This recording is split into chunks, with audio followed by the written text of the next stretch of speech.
Le jour de mon mariage, la sœur de mon mari a publiquement dicté des règles, tu serviras notre famille. J'ai posé 2 questions, et soudain tout m'est apparu clairement. J'ai annulé le mariage, j'ai repris la maison que j'avais achetée, et je suis parti avec tout mon argent. Ils m'ont appelé 30 fois cette nuit-là. Les lustres en cristal de la salle de bal de la Palmer House auraient dû paraître magiques. Ils semblaient juste pesants. L'air était chargé de l'odeur des gardénias et de parfums coûteux, et le faible bourdonnement de nos 60 amis et membres de la famille les plus proches était censé être la bande-son de mon bonheur. Ma main gauche me semblait étrangement légère. J'avais retiré ma nouvelle bague de fiançailles pour éviter de mettre de la garniture de pâtisserie dans la monture, et son absence était une démangeaison infime mais persistante. Daniel était de l'autre côté de la pièce, riant avec un groupe de ses copains d'université, ses bras passés sur les épaules de son père. Il avait l'air parfait, enfin, nous avions l'air parfait. Emily Lawson, étoile montante chez Fitzgerald Reed Architects, et Daniel Wright, le charmant et fiable analyste financier issu d'une bonne et solide famille de Chicago, une union que tout le monde approuvait. Je pris une gorgée de champagne, laissant les bulles chasser un battement de nervosité que je ne parvenais pas à nommer. Mesdames et messieurs, lança le père de Daniel, Robert, en tapant sa fourchette contre son verre. Le bourdonnement s'éteignit. Si je pouvais avoir votre attention, je sais que nous sommes ici pour célébrer Daniel et Emily, mais ma fille Jessica me harcèle toute la soirée pour avoir un moment pour parler. Il leva les yeux au ciel avec une affection théâtrale. Alors pour préserver ma tranquillité, je lui cède la parole. Une vague de rire poli. Jessica, la sœur aînée de Daniel de 5 ans, se leva en lissant sa robe fourreau. Elle avait les mêmes cheveux blonds que Daniel, mais là où les siens étaient chauds, les siens étaient sévères, tirés en un chignon serré. Son sourire était large. Répétez. Merci, papa, dit-elle, sa voix portant sans effort. Pour ceux d'entre vous qui ne me connaissent pas, je suis Jessica, celle qui a eu le bon sens de donner à mes parents leur premier petit enfant. D'autres rirent. Elle leva sa flûte de champagne. J'attends ce jour depuis longtemps. Accueillir une nouvelle femme dans la famille Wright est une grande affaire.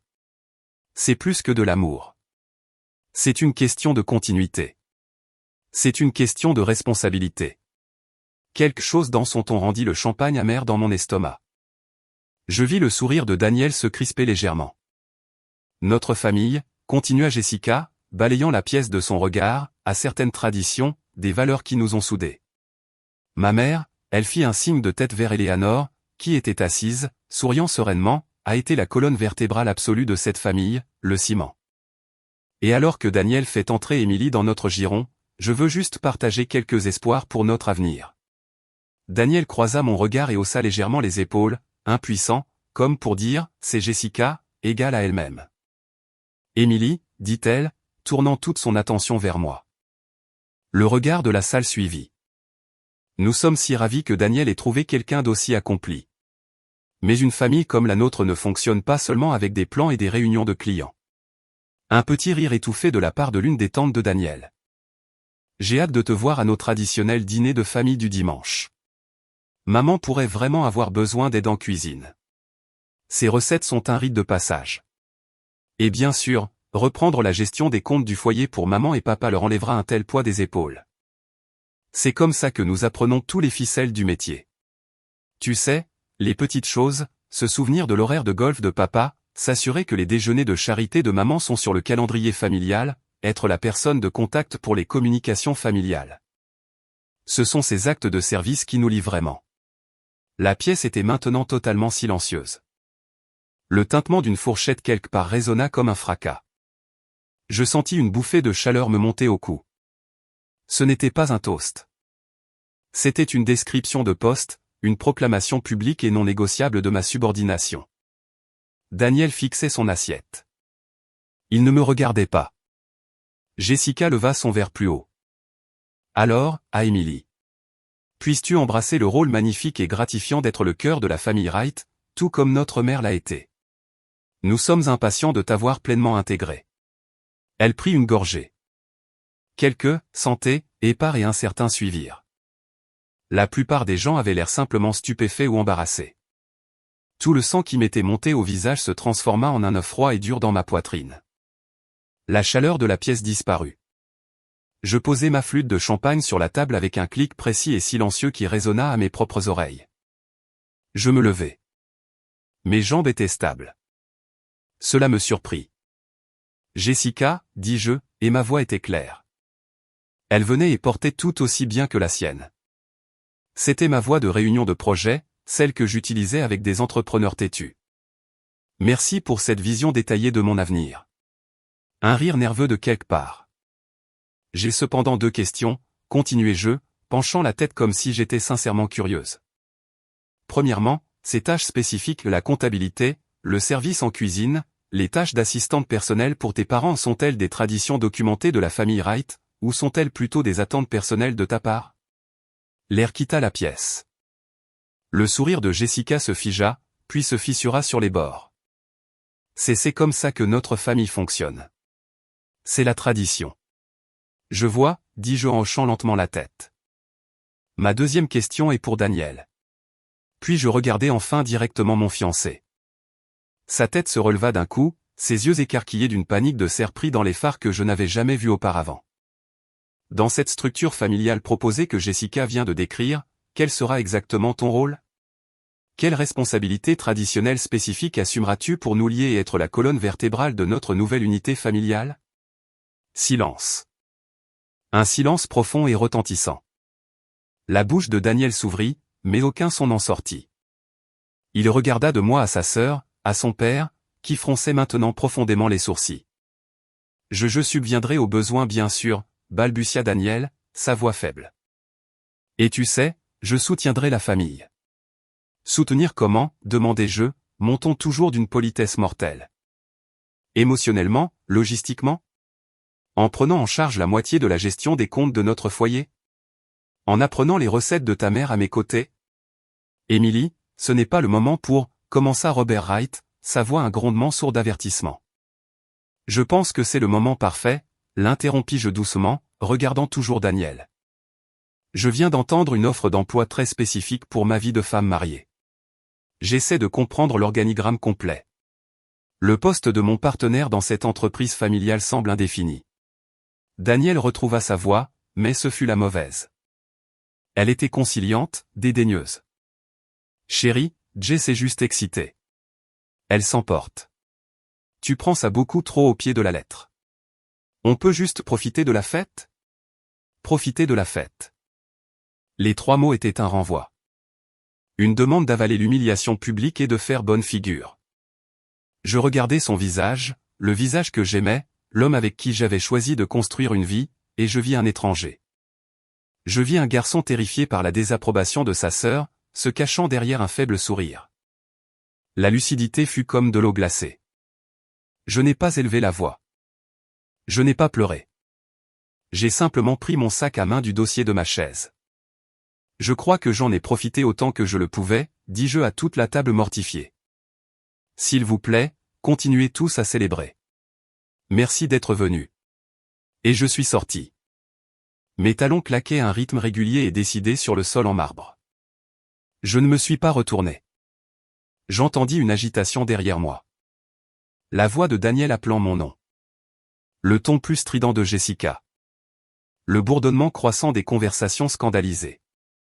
Mais tout s'estompa en un rugissement étouffé derrière les lourdes portes de la salle de bal. L'air frais de la nuit de State Street me frappa comme une gifle. Je hélai un taxi, mes mouvements automatiques. Mon téléphone vibra dans ma pochette avant même que le taxi ne se soit éloigné du trottoir. Daniel. Je le mis en silencieux. Il vibra encore et encore. Je regardais par la fenêtre le flou des lumières de la ville. Les mots de Jessica tournaient en boucle dans ma tête. Le cœur de la famille, acte de service, intégré. Le trajet en taxi fut un flou. Mon appartement, celui que je possédais depuis 3 ans avant que Daniel n'y passe jamais la nuit, me parut un sanctuaire. Je me débarrassai de la coûteuse robe lavande, une couleur que la mère de Daniel avait suggérée, et enfilai un vieux sweatshirt de Northwestern. Mon téléphone s'était allumé avec cet appel manqué et une série de textos. Daniel 21h47, Émilie, allez. Où es-tu parti? Daniel 21h49, tu as vraiment embarrassé ma famille là-bas. Daniel 21h53, appelle-moi. Il faut qu'on parle. Jessica se sent très mal. Daniel 21h55, tu sais comment elle est. Elle ne le pensait pas comme ça. Daniel 22h01, c'est puéril. Reviens ou au moins réponds à ton téléphone. Je ne me sentais pas encore en colère. Je me sentais vide et profondément éveillé. Je remontais nos messages du début de la semaine, cherchant je ne sais quoi. Un signe que j'avais manqué. Puis un nouveau texto apparut. Pas de Daniel. Eleanor Wright 22h15, Emily. Chérie, tu nous as manqué à l'after party. Jessica partait d'une bonne intention. Elle veut juste ce qu'il y a de mieux pour la famille. Tu apprendras nos coutumes. Hâte de t'avoir officiellement comme notre petite aide. Dors bien. Notre petite aide. L'espace vide en moi se remplit d'une rage froide et acérée. C'était si condescendant, si assuré, comme si mon départ n'était qu'un léger contretemps, un pépin temporaire dans mon inévitable assimilation. Je ne répondis pas. À la place, j'ouvris l'application Notes sur mon téléphone. Je tapais un seul titre, point de contentieux financier. Mon esprit, entraîné à résoudre des problèmes structurels, passa à une autre vitesse. L'émotion fut reléguée dans un compartiment où elle bouillonnait. Les faits étaient ce qui importait. L'acompte. La maison de ville de Lincoln Park. Mon rêve. Nous l'avions trouvé ensemble. Le prix demandé était élevé. Mes économies de 6 ans d'heures brutales au cabinet, $120 000, couvraient l'acompte de 20% et plus encore. Daniel avait contribué à hauteur de $25 000, une combinaison d'un cadeau d'anniversaire de ses parents et de certaines de ses propres économies. Laisse-moi au moins sentir que je contribue, avait-il dit avec ce sourire charmant. Le titre de propriété. Nous étions allés signer ensemble. Ça avait été un tourbillon. L'avocat, un vieil ami de Robert, avait parlé si vite. J'avais été si concentré sur le chiffre final, sur l'excitation. Avais-je lu chaque ligne? J'avais vu nos deux noms. J'avais supposé que c'était une propriété conjointe. Était-ce le cas? Un doute nauséabond se déroula dans mes entrailles. Le fonds pour le mariage. Mes parents étaient décédés des années auparavant. Mon héritage, géré avec soin, était mon filet de sécurité et mon fonds pour le mariage. J'avais déjà versé des acomptes pour le lieu, le photographe, l'orchestre, tous des prestataires subtilement orientés vers nous par Eleanor Wright. Daniel avait dit que sa famille couvrirait le dîner de répétition et la lune de miel. Ses contributions personnelles avaient été minimes. Il parlait de bonus de fin d'année, de planification future, de compte joint. Nous avions ouvert un compte chèque joint pour les dépenses partagées. Chaque mois, nous y déposions automatiquement un montant égal. J'avais insisté là-dessus, voulant que tout soit moderne et égalitaire. Il avait accepté facilement. Trop facilement. J'ouvris mon ordinateur portable et me connectai à notre portail bancaire. Je parcourus les transactions du compte joint. Courses, factures, quelques bons dîners. Puis, le mois dernier, un virement à J. Wright de $1500.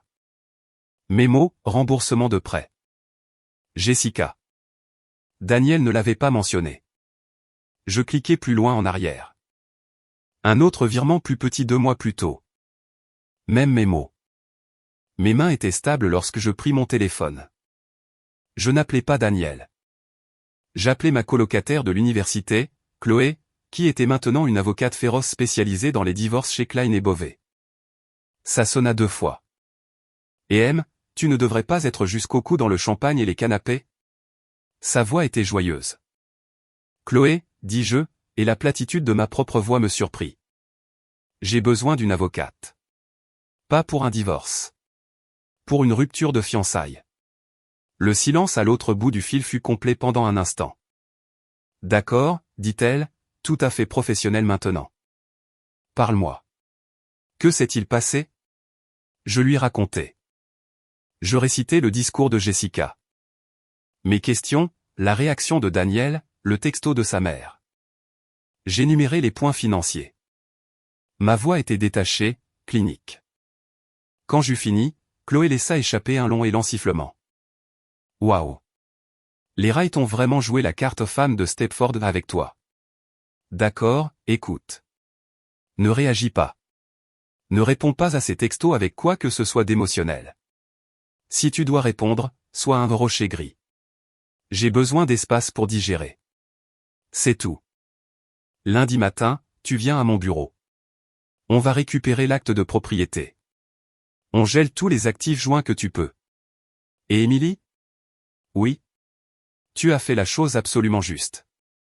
Poser ces questions dans cette pièce était la chose la plus courageuse et la plus intelligente que tu pouvais faire. Ça a forcé la vérité à éclater au grand jour avant que tu ne signes un certificat de mariage. Maintenant, il nous suffit de suivre l'argent. Je raccrochai.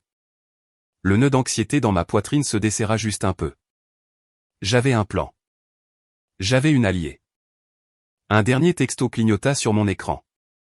Daniel 22h48, je suis devant ton appartement. Il faut qu'on parle. Laisse-moi entrer, Émilie. C'est ridicule. Je me dirigeai vers la fenêtre. En effet, son Audi tournait au ralenti au bord du trottoir en bas. Je pouvais voir la lueur de son téléphone sur son visage. Je le regardais pendant une minute entière. L'homme que j'étais censé épouser. L'homme qui était resté silencieux pendant que sa sœur m'offrait une vie de servitude avec un digestif au champagne. L'homme qui me qualifiait maintenant de ridicule. Je n'ai pas répondu par texto. J'ai simplement fermé les stores, marché jusqu'à ma chambre et fermé la porte. Les coups commencèrent quelques minutes plus tard. Doux, puis insistant, puis frustré. Je mis mes écouteurs, lançai un podcast et commençai à rédiger un email à mon agent immobilier sur la valeur marchande actuelle des maisons de ville de Lincoln Park. Les coups finirent par cesser. Le silence dans mon appartement n'était plus vide. Il était rempli d'un objectif sombre et éclairant. La fête de fiançailles était terminée. L'audit avait commencé. Les coups cessèrent juste après minuit. Le silence qui suivit fut plus oppressant que le bruit ne l'avait été. J'étais assise à l'îlot de ma cuisine, la lueur crue de mon ordinateur portable éclairant un verre d'eau à moitié vide et ma copie imprimée de l'accord d'achat de la maison de ville. Le podcast avait été un tampon inutile. Je n'en avais rien entendu. Mon esprit, un processeur implacable, passait en boucle les mots de Jessica, le visage de Daniel et les froides colonnes de chiffres sur mon écran. Mon téléphone s'illumina avec un dernier texto. Daniel minuit 7, très bien, fais comme tu veux. On parlera quand tu seras rationnel. Rationnel? Le mot fut une étincelle dans une pièce remplie de gaz. Je posai le téléphone face contre table. Le sommeil était impossible. À 6 heures du matin, douché et vêtu d'un jean et d'un pull, je préparais du café quand une clé tourna dans la serrure de la porte de mon appartement. Mon corps tout entier se raidit. Il avait encore une clé. Bien sûr qu'il en avait une. Nous n'avions jamais discuté du fait qu'il devait la rendre. La normalité de cet oubli me parut maintenant grotesque.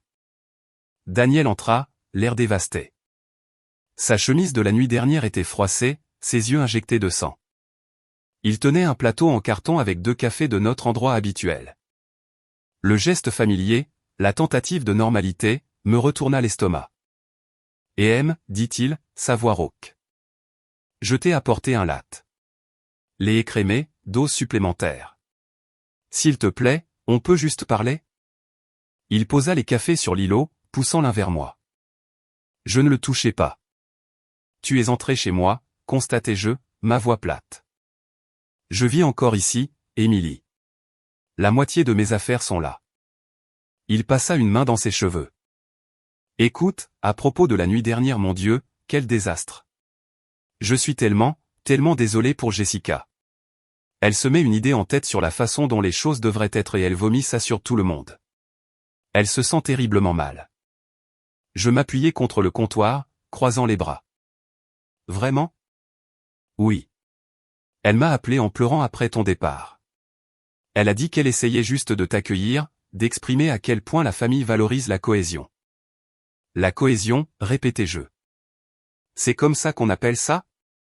Sa liste publique de mes futures tâches domestiques. Elle ne le pensait pas comme une liste, soupira Daniel, l'exaspération s'infiltrant dans son ton. C'est juste sa façon de faire. C'est comme ça qu'elle voit la famille. Ma mère fait toutes ces choses, et Jess pense que c'est comme un lien sacré. Elle essayait de t'y inclure. En annonçant à tout notre entourage que je ferai la comptabilité de tes parents et que je serai la secrétaire sociale de ton père. Savais-tu qu'elle allait faire ça? Bien sûr que non, dit-il, mais ses yeux s'égarèrent une fraction de seconde. C'était autant une surprise pour moi que pour toi. Vraiment, demandai-je doucement. Tu n'avais pas l'air surpris, Daniel. Tu avais l'air mal à l'aise. Puis tu as regardé ton assiette. Tu n'as pas dit un mot. Pas un seul mot. Qu'est-ce que j'étais censé faire? Éclata-t-il en levant les mains. Commencer une dispute avec ma sœur au milieu de notre fête de fiançailles? L'humilier devant toute la famille. L'ironie était si épaisse qu'elle étouffait l'air de la pièce. Alors il valait mieux la laisser m'humilier, moi. Elle ne t'humiliait pas. Mon Dieu, Émilie, tu es si sensible à ce sujet. Tu dois toujours tout transformer en manifeste féministe. C'était un toast mal formulé et trop enthousiaste. Je le fixais, l'homme avec qui j'avais partagé un lit pendant 2 ans. L'homme qui avait loué mon ambition, qui avait dit qu'il aimait ma fougue. Maintenant, ma fougue, c'était moi qui étais, sensible, qui transformait les choses en manifeste féministe. Soyons clairs, dis-je, ma voix dangereusement calme. Tu crois que ces attentes, à savoir que je travaille à plein temps comme architecte tout en devenant la gestionnaire de maison non rémunérée pour tes parents, ne sont qu'un toast mal formulé. C'est ta position officielle? Il se dégonfla, s'appuyant sur l'îlot. Écoute, leurs attentes, elles sont démodées. Je le sais. Mais c'est ma famille. Tu m'épouses, tu les épouses. Il va y avoir des compromis. Des compromis, dis-je. D'accord, faisons un compromis. Si je gère le calendrier et les factures de tes parents, tu géreras les affaires de mes parents. Oh, attends. Je ne peux pas. Ils sont morts. Alors peut-être que tu peux prendre en charge l'entretien et la planification de mon portefeuille de propriété d'investissement à la place. Ça semble être un échange équitable pour le travail émotionnel de se souvenir des heures de thé de ton père. Ce n'est pas juste et tu le sais, marmonna-t-il. Pourquoi? Parce que c'est du vrai travail avec de vraies conséquences financières? Parce que ce n'est pas un travail de femme? Arrête de déformer mes mots, lança-t-il. C'est juste différent. Dans ma famille, les femmes s'occupent de la sphère domestique. Ça a toujours été comme ça. Ça marche pour elles. Et, demandai-je, la question que j'avais posée dans la salle de bal atterrissant maintenant dans l'espace froid et intime de ma cuisine, quel est le rôle de l'homme dans cette sphère domestique? De quoi t'occuperas-tu, Daniel? Spécifiquement? Il resta silencieux un long moment. Je serai le pourvoyeur, dit-il finalement, mais cela sonnait creux. Répétez. Nous pourvoyons tous les deux financièrement, à parts égales. Plus qu'à parts égales, si l'on regarde la compte pour notre maison. Je laissai cela en suspens. Alors encore une fois, quelle responsabilité tangible et spécifique dans la gestion de notre foyer et des affaires de ta famille prendras-tu pour être un partenaire égal? Son visage se durcit. Je ne vais pas rester ici à me faire interroger avec une liste de corvées, Émilie. Ce n'est pas une fusion d'entreprises. C'est un mariage, une famille. On se soutient mutuellement. On ne tient pas les comptes. Je ne tiens pas les comptes, Daniel. Je lis le règlement que ta sœur vient de me remettre. Et je demande si tu es dans mon équipe ou dans la leur. Il n'y a pas d'équipe, cria-t-il, son sang-froid finissant par voler en éclats. Ce n'est pas toi contre ma famille. Pourquoi dois-tu toujours rendre les choses si noires ou blanches? Tu ne peux pas juste essayer, pour moi? Tu ne peux pas juste accepter certaines choses pour faciliter les choses? Les dîners du dimanche ne sont pas la fin du monde. Aider ma mère avec ses feuilles de calcul quelques heures par mois, ce n'est pas de l'esclavage. Le voilà. Le cœur du problème. Accepter. Lui faciliter les choses. Mes efforts, mes compromis, ma dignité ravalée. C'était le prix d'entrée dans sa vie. La lucidité était si brutale qu'elle en était presque paisible. J'ai une question, dis-je, ma voix maintenant dépourvue de toute émotion. La compte, mes $120 000, tes $25 000. Sur le titre de propriété. Sommes-nous propriétaires conjoints, ou y a-t-il autre chose? Le changement de sujet le déstabilisa. Il cligna des yeux. Quoi? Pourquoi tu parles de ça maintenant? Qu'est-ce que ça a à voir avec tout ça? Réponds juste à la question, Daniel. Quand nous avons signé au bureau de l'ami de ton père, que dit l'acte de propriété? Il se balança d'un pied sur l'autre, mal à l'aise. Il dit que nous en sommes tous les deux propriétaires. Mon Dieu, est-ce que c'est une question d'argent maintenant? Après ce qui s'est passé hier soir, tu t'inquiètes pour l'argent? Toujours, dis-je simplement. Et les virements de notre compte joint à Jessica? Les $1 500 du mois dernier. Celui d'avant. Remboursement de prêt. Tu n'as jamais mentionné que tu lui avais prêté de l'argent. Son visage devint pâle, puis rouge. Tu fouilles dans notre compte? Sérieusement? C'était privé. C'était une affaire de famille. Elle était dans le pétrin. C'est ma sœur, je l'aide. Avec notre argent commun, sans me consulter. Ce n'est pas notre argent tant qu'on n'est pas marié, techniquement, rétorqua-t-il, une attitude défensive et légaliste désespérée prenant le dessus. Et c'était ma contribution au compte. Je peux en faire ce que je veux. Donc, tes $25 000 d'acompte et tes contributions mensuelles sont à toi pour les dépenser dans les pétrins de ta famille, mais mon investissement financier significativement plus important dans notre avenir est quoi? Une propriété communautaire à gérer selon les directives de ta sœur? Tu es incroyable, murmura-t-il en secouant la tête. La nuit dernière, c'était à cause de la grande gueule de ma sœur, et maintenant tu essaies de me faire passer pour une sorte de prédateur financier. Tu es paranoïaque. Mon téléphone vibra sur le comptoir. Une alerte de calendrier. 11 heures. Réunion avec Chloé. Bureau de Klein et Beauvais. Daniel le vit. Ses yeux se plissèrent. Chloé? Tu rencontres ton amie avocate à notre sujet? Tu plaisantes? Émilie. J'ai besoin de comprendre ma position légale, dis-je en prenant mon téléphone et mon sac. Puisque mon avenir semble être sujet à négociation par un comité, je ferais mieux de savoir ce que j'apporte à la table. Ta position légale, répéta-t-il, un hoquet de stupéfaction. Nous sommes fiancés. Nous sommes censés planifier un mariage, et tu parles à une avocate? Tu as refusé un contrat de mariage, Daniel, dis-je en me dirigeant vers la porte. Tu as dit que l'amour n'avait pas besoin de contrat. Il semble que tu avais tort. L'amour n'en a peut-être pas besoin, mais les traditions de ta famille, certainement. Je reviendrai plus tard. J'aimerais que tu sois parti. Et j'aimerais ma clé sur le comptoir. Tu me mets dehors pour ça? Je demande de l'espace et ma clé. Ou quoi, lança-t-il, un éclair de l'ancien Daniel confiant perçant à travers la panique. J'ouvris la porte et le regardai, debout dans la cuisine de la maison que j'avais achetée avant de le connaître, entouré de la vie que j'avais bâtie. Où je ferai changer les serrures aujourd'hui, et j'appellerai l'ami de ton père, l'avocat immobilier, pour demander un examen très spécifique et très urgent de notre titre de propriété. À toi de choisir. Je n'attendis pas de réponse. Je refermai la porte derrière moi. Le clic du loquet, un son définitif et satisfaisant. Le trajet jusqu'au bureau de Chloé au centre-ville fut un flou de ciel gris de novembre et de résolution d'acier. Le sentiment de vide avait disparu, complètement remplacé par une colère concentrée et électrique. Le bureau d'angle de Chloé était tout en lignes épurées et offrait des vues panoramiques sur la rivière Chicago. Elle se leva à mon entrée, se passant des salutations. D'accord, parle. Que s'est-il passé après ton départ? Je lui racontai la visite de Daniel, la conversation mot pour mot du mieux que je pouvais m'en souvenir. Quand j'arrivai à la partie sur les virements du compte joint, elle leva une main. Stop. Il a dit quoi? Ce n'est pas notre argent tant qu'on n'est pas mariés. Elle laissa échapper un rire court et sec. Oh, c'est précieux. Légalement inexact, mais précieux.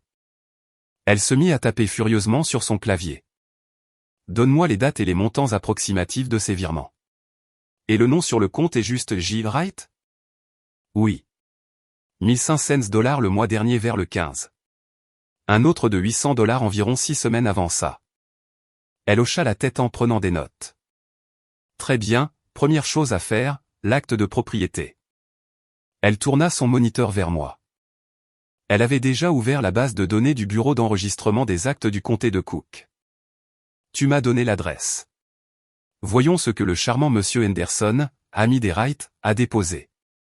Mon cœur battait la chamade contre mes côtes pendant qu'elle cherchait. Le voilà. Le registre de la propriété. Non. Lis la dévolution, dit Chloé doucement, en montrant une ligne de texte. Je la lus, puis je la relus. Les mots semblaient nager sur l'écran. La propriété est détenue par Daniel Perrite et Emily G. Lawson en tant que propriétaires conjoints. Le soulagement m'inonda pendant une seconde. Propriété conjointe. Cela signifiait une propriété à parts égales. Droit de survie. Continue de lire, dit Chloé, sa voix sombre. Je fis défiler. Il y avait un document joint. Une déclaration de fiducie qui avait été enregistrée simultanément avec l'acte. Je la parcourus. Mes connaissances juridiques étaient vagues, mais suffisantes pour saisir l'horreur. Oh mon Dieu, soufflai-je. Ouais, dit Chloé doucement. C'est une fiducie foncière. Une astuce sournoise, pas rare dans certains cercles. Vous êtes tous les deux bénéficiaires, c'est pourquoi ça ressemble à une propriété conjointe en surface, mais le fiduciaire, celui qui a le pouvoir de direction, celui qui contrôle la propriété, est listé comme est Daniel Perrite. Elle tapa sur l'écran. Donc, il a le pouvoir unilatéral de vendre, refinancer ou transférer la propriété sans ta signature. Ton intérêt est bénéficiaire, ce qui signifie que tu as une participation financière, mais tu n'as aucun contrôle. Et le clou du spectacle, elle fit défiler vers le bas, le fiduciaire peut être changé par la nomination de la majorité des bénéficiaires. Comme il est le seul fiduciaire votant, il est la majorité. Il pourrait nommer son papa comme fiduciaire successeur demain s'il le voulait. Je me sentis physiquement malade. La pièce tangua. Il a dit que nous en étions tous les deux propriétaires. Nous étions assis là ensemble. L'avocat a parlé si vite. Il a parlé vite parce qu'il te roulait, dit Chloé platement. Tes 120 000 $ t'ont acheté une place à la table des enfants, Emily. Daniel détient toutes les cartes. Et étant donné la relation douillette entre cet avocat et la famille Wright, je parierais ma licence que c'était leur idée. Un moyen de sécuriser l'actif pour leur fils tout en te faisant sentir comme une participante égale. La trahison était si profonde, si froidement calculée, qu'elle me parut comme un coup physique. Ce n'était pas seulement l'arrogance de Jessica ou la lâcheté de Daniel. C'était une embuscade financière. Ils avaient prévu de m'enfermer, de rendre mon plus grand atout vulnérable à leur contrôle. Qu'est-ce que je fais? Ma voix était celle d'une étrangère. Premièrement, tu respires, dit Chloé, son ton changeant pour celui d'un général sur le champ de bataille. Deuxièmement, on se bat. C'est attaquable en justice. C'est une fraude par incitation. Tu as contribué à la majeure partie de la compte sur la base de la représentation d'une propriété à parts égales. On envoie une lettre de mise en demeure aujourd'hui à Daniel, à l'avocat et à la société de titres, exposant notre intention de poursuivre pour fraude et pour une fiducie constructive. Nous exigeons qu'il transfère immédiatement la propriété par acte de renonciation en une véritable propriété conjointe avec droit de survie, avec toi comme cofiduciaire, où nous déposons une plainte et demandons non seulement le changement de titre, mais aussi des dommages et intérêts. On gèle aussi ce compte joint. Maintenant. Elle glissa un bloc-notes vers moi. Note ton identifiant de banque en ligne. Je vais faire en sorte que mon assistante juridique, qui est aussi notaire, te voie signer une procuration limitée pour que je puisse agir en ton nom. On agit vite et on agit fort. J'écrivis, ma main stable malgré le tremblement dans mon âme. Et le mariage? Les acomptes? Tout s'arrête. Aujourd'hui, tu appelles chaque prestataire, tu cites des circonstances imprévues et tu demandes les politiques d'annulation. Pour certains, tu devras assumer les frais. Considère ça comme une leçon bon marché par rapport à ce que tu as failli perdre. Elle me regarda, ses yeux féroces. Émilie, écoute-moi. Ce n'est pas un désaccord sur les dîners du dimanche. C'est une tentative systémique de te déposséder financièrement, socialement, personnellement.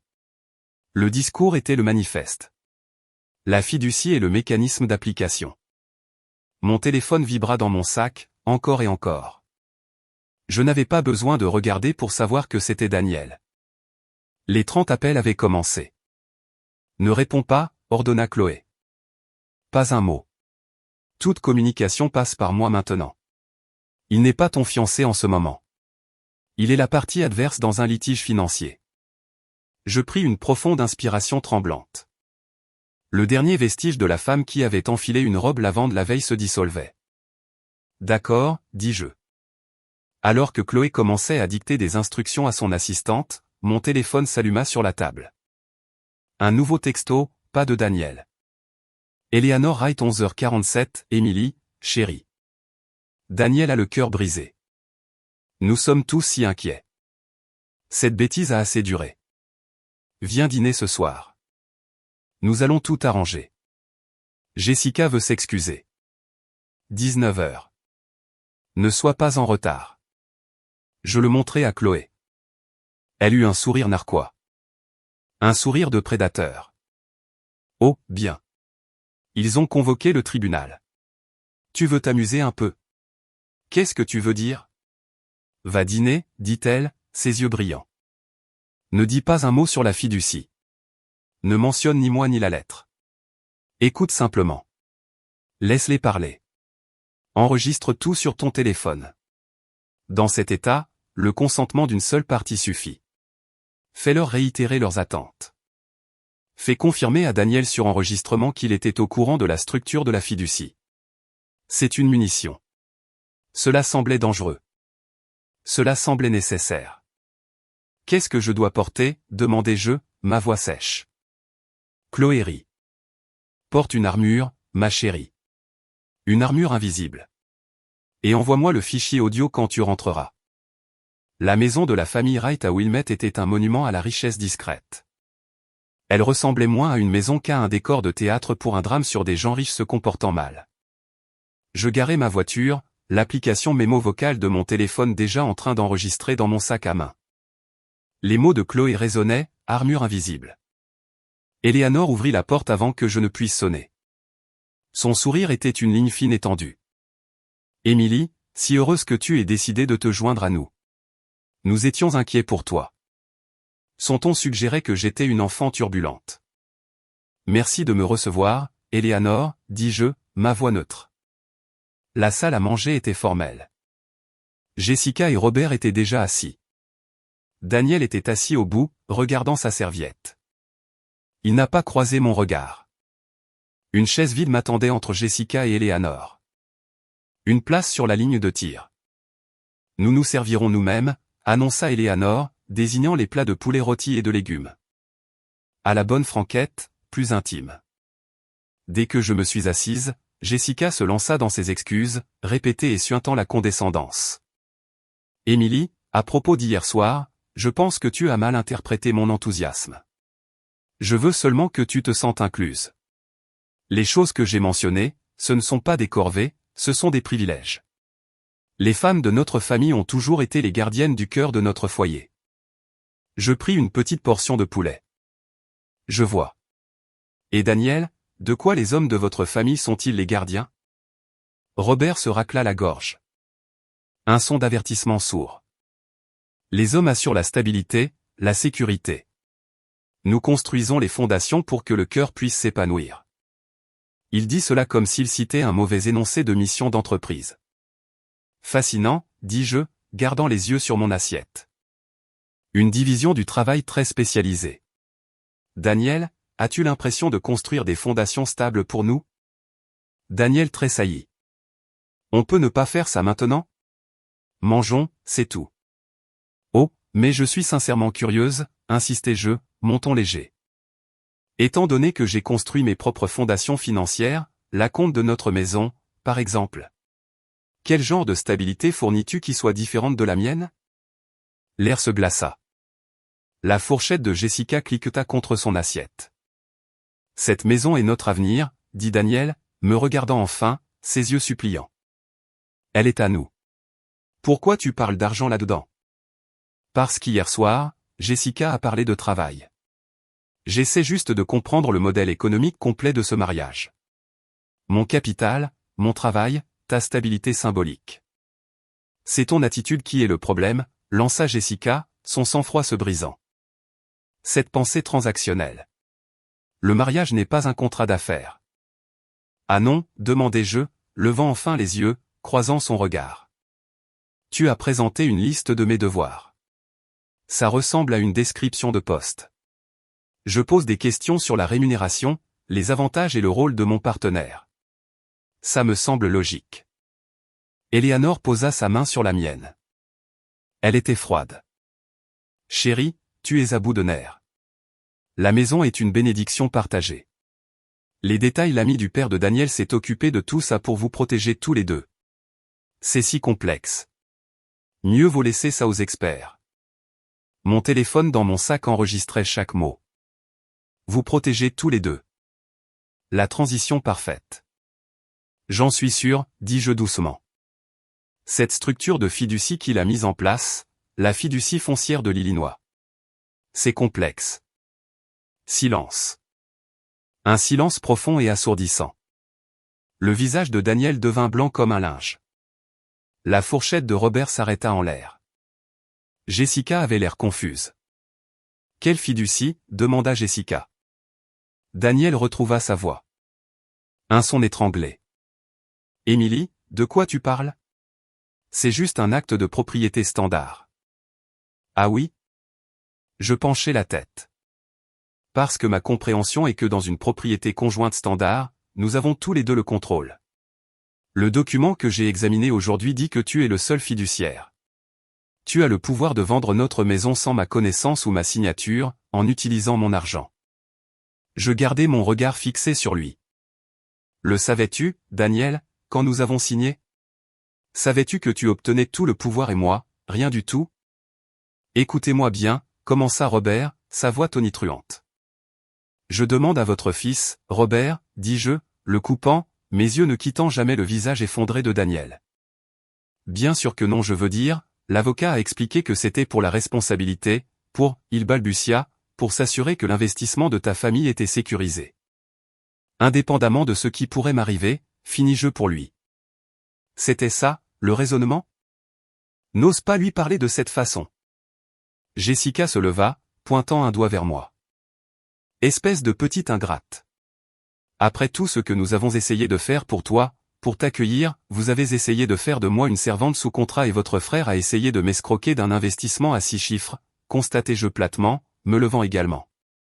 Les pieds de la chaise grincèrent contre le sol. Je dirais que votre accueil a été parfaitement clair. Je pris mon sac à main. Les fiançailles sont rompues. Considérez ceci comme mon retrait formel du programme Gardienne du cœur.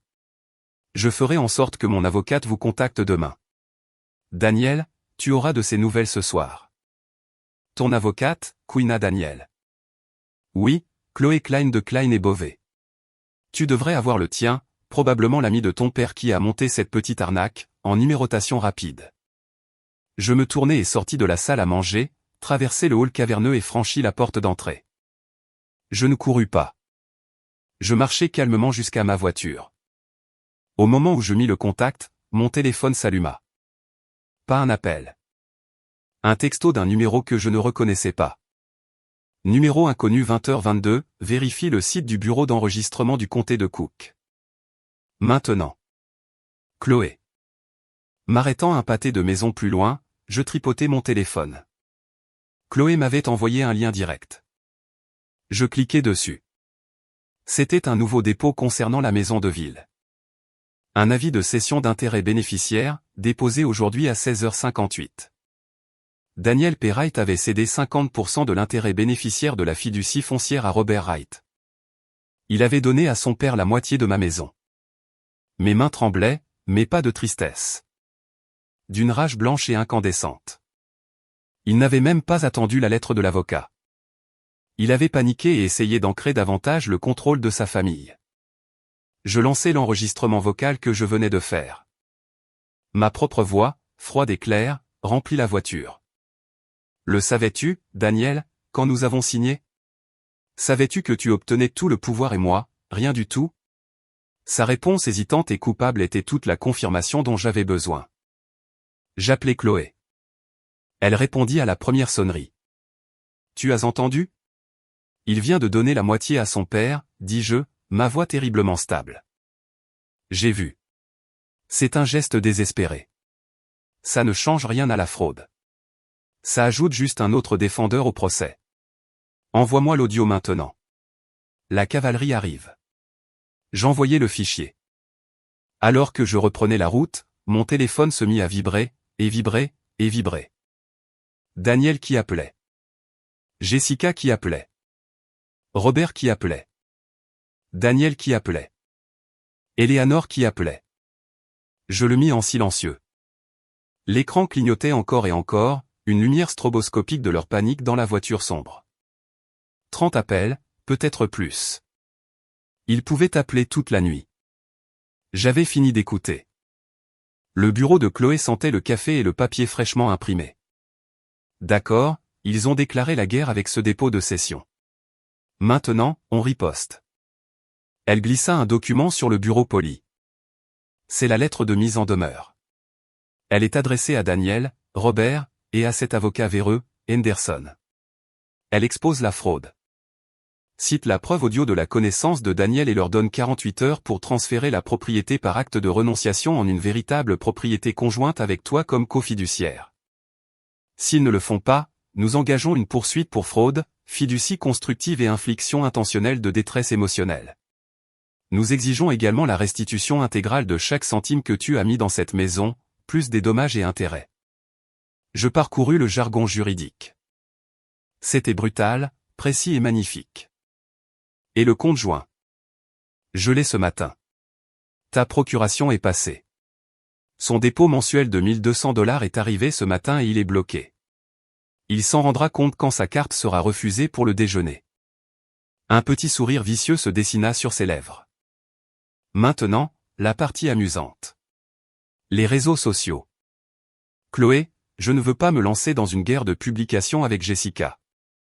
Pas une guerre. Une détonation contrôlée. Tu ne postes rien, mais tu dois contrôler le récit avant qu'elle ne te dépeigne comme une croqueuse de diamants hystérique. J'ai une amie dans la section style de vie et du Tribune. Ils adoraient une histoire de fiancé moderne annule son mariage suite aux exigences archaïques de sa belle famille. Anonyme, mais avec suffisamment de détails pour que quiconque dans ton cercle sache qu'il s'agit de toi. Ça cadre l'histoire à ta façon dès le départ. J'hésitais. Cela semblait nucléaire. Est-ce nécessaire? Émilie, il a donné ta maison à son papa. Il ne plaisante pas. Nous avons besoin de la pression publique. Ça rend un règlement à notre avantage plus attrayant pour eux. Son téléphone vibra. Elle y jeta un coup d'œil. Quand on parle du loup. C'est le bureau de Henderson. Tu veux écouter? Elle mit le haut-parleur. Chloé Klein. Madame Klein. Ici Martin Henderson. J'appelle concernant votre lettre plutôt incendiaire à la famille Wright. J'en suis sûr, Martin. Ma cliente a une simple demande. Réparer la fraude.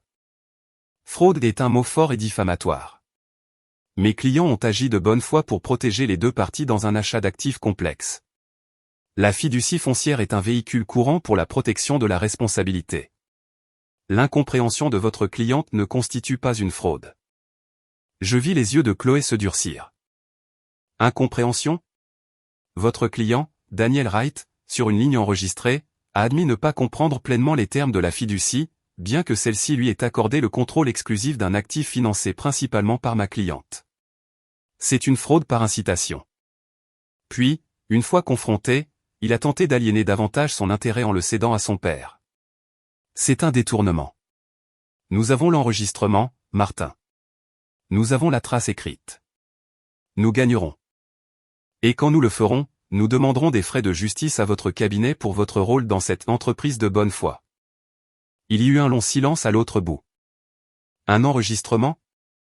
Oui, d'une conversation lors d'un dîner hier soir. État à consentement unique, Martin. Parfaitement admissible. Voulez-vous que je vous joue la partie où votre client balbutie sa non-explication? Son ton changea, devenant plus mielleux, plus conciliant. Madame Klein, nous pouvons sûrement résoudre cela sans traîner ces familles respectables dans la boue. Mes clients sont prêts à racheter l'intérêt bénéficiaire de Madame Lawson au montant de sa contribution initiale, 120 000 $, une rupture nette. Je sentis une vague de nausée. Il voulait me rendre mon argent initial et garder la propriété, l'appréciation, tout. Chloé rit. Un son court et sec. Aucune chance. La demande reste la même. Correction complète du titre. 48 heures. Le compte à rebours a commencé il y a 1 heure. Elle raccrocha. Elle me regarda. Ils ont peur. L'enregistrement change tout. Maintenant, ils vont essayer de me contourner. Ils vont appeler. Ils vont supplier. Ils vont menacer.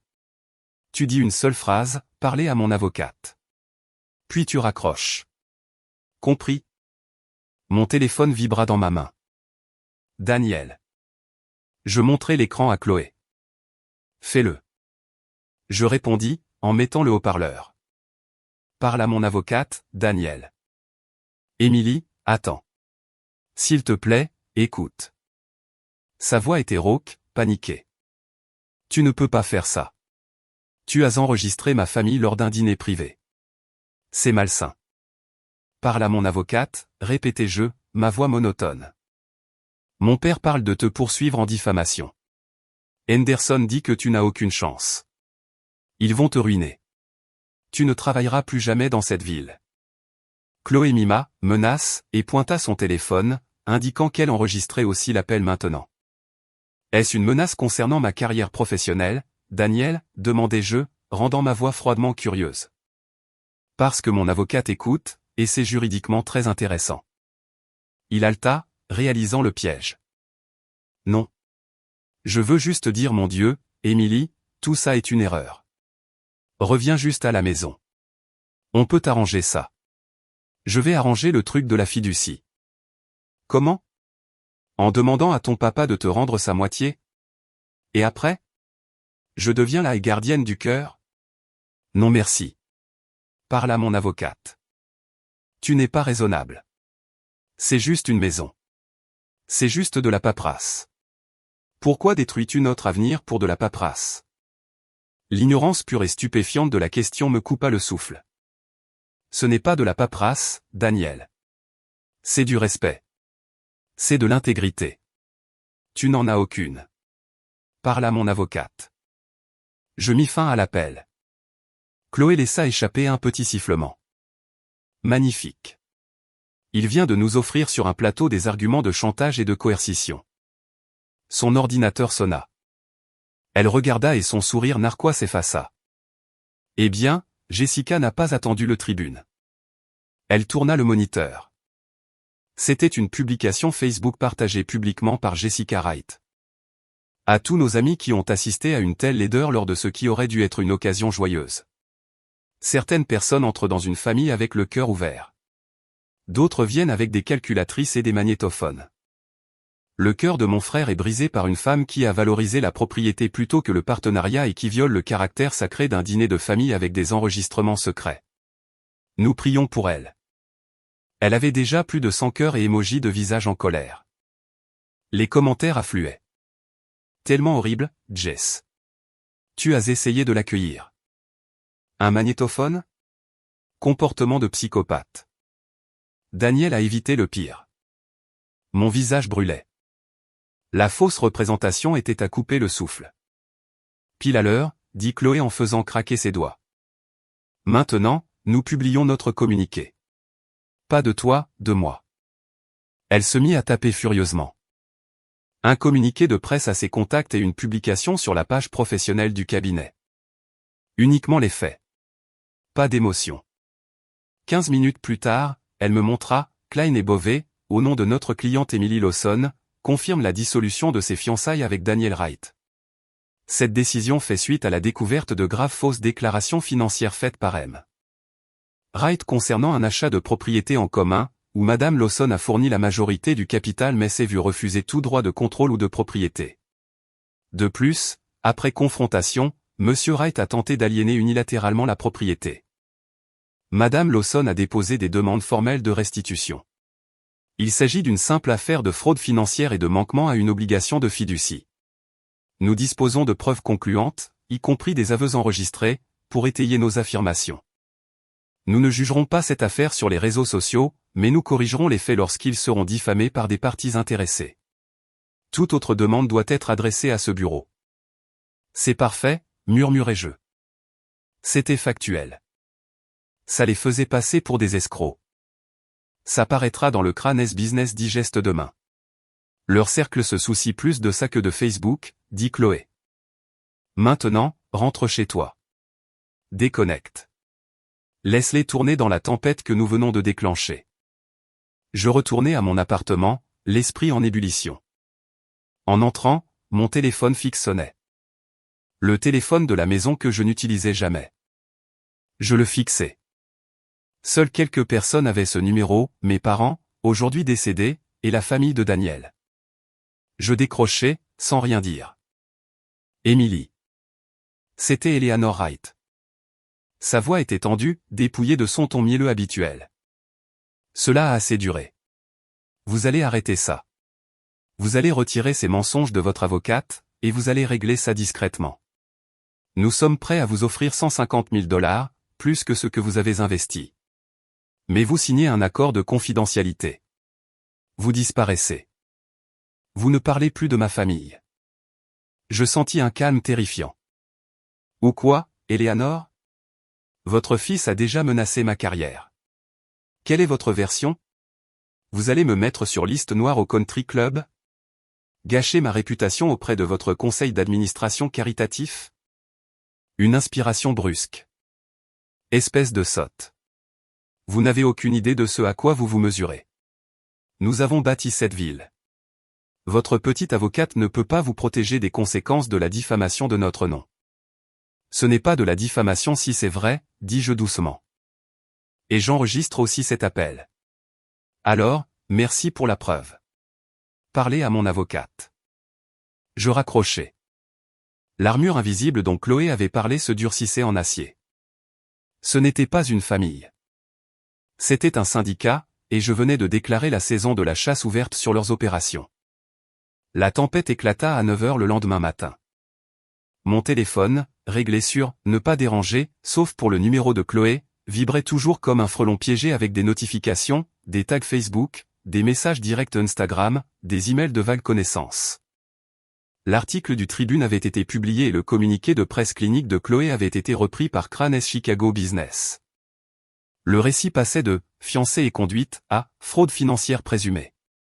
Ma boîte de réception personnelle avait un nouveau message avec pour objet « urgent », pour vos yeux seulement.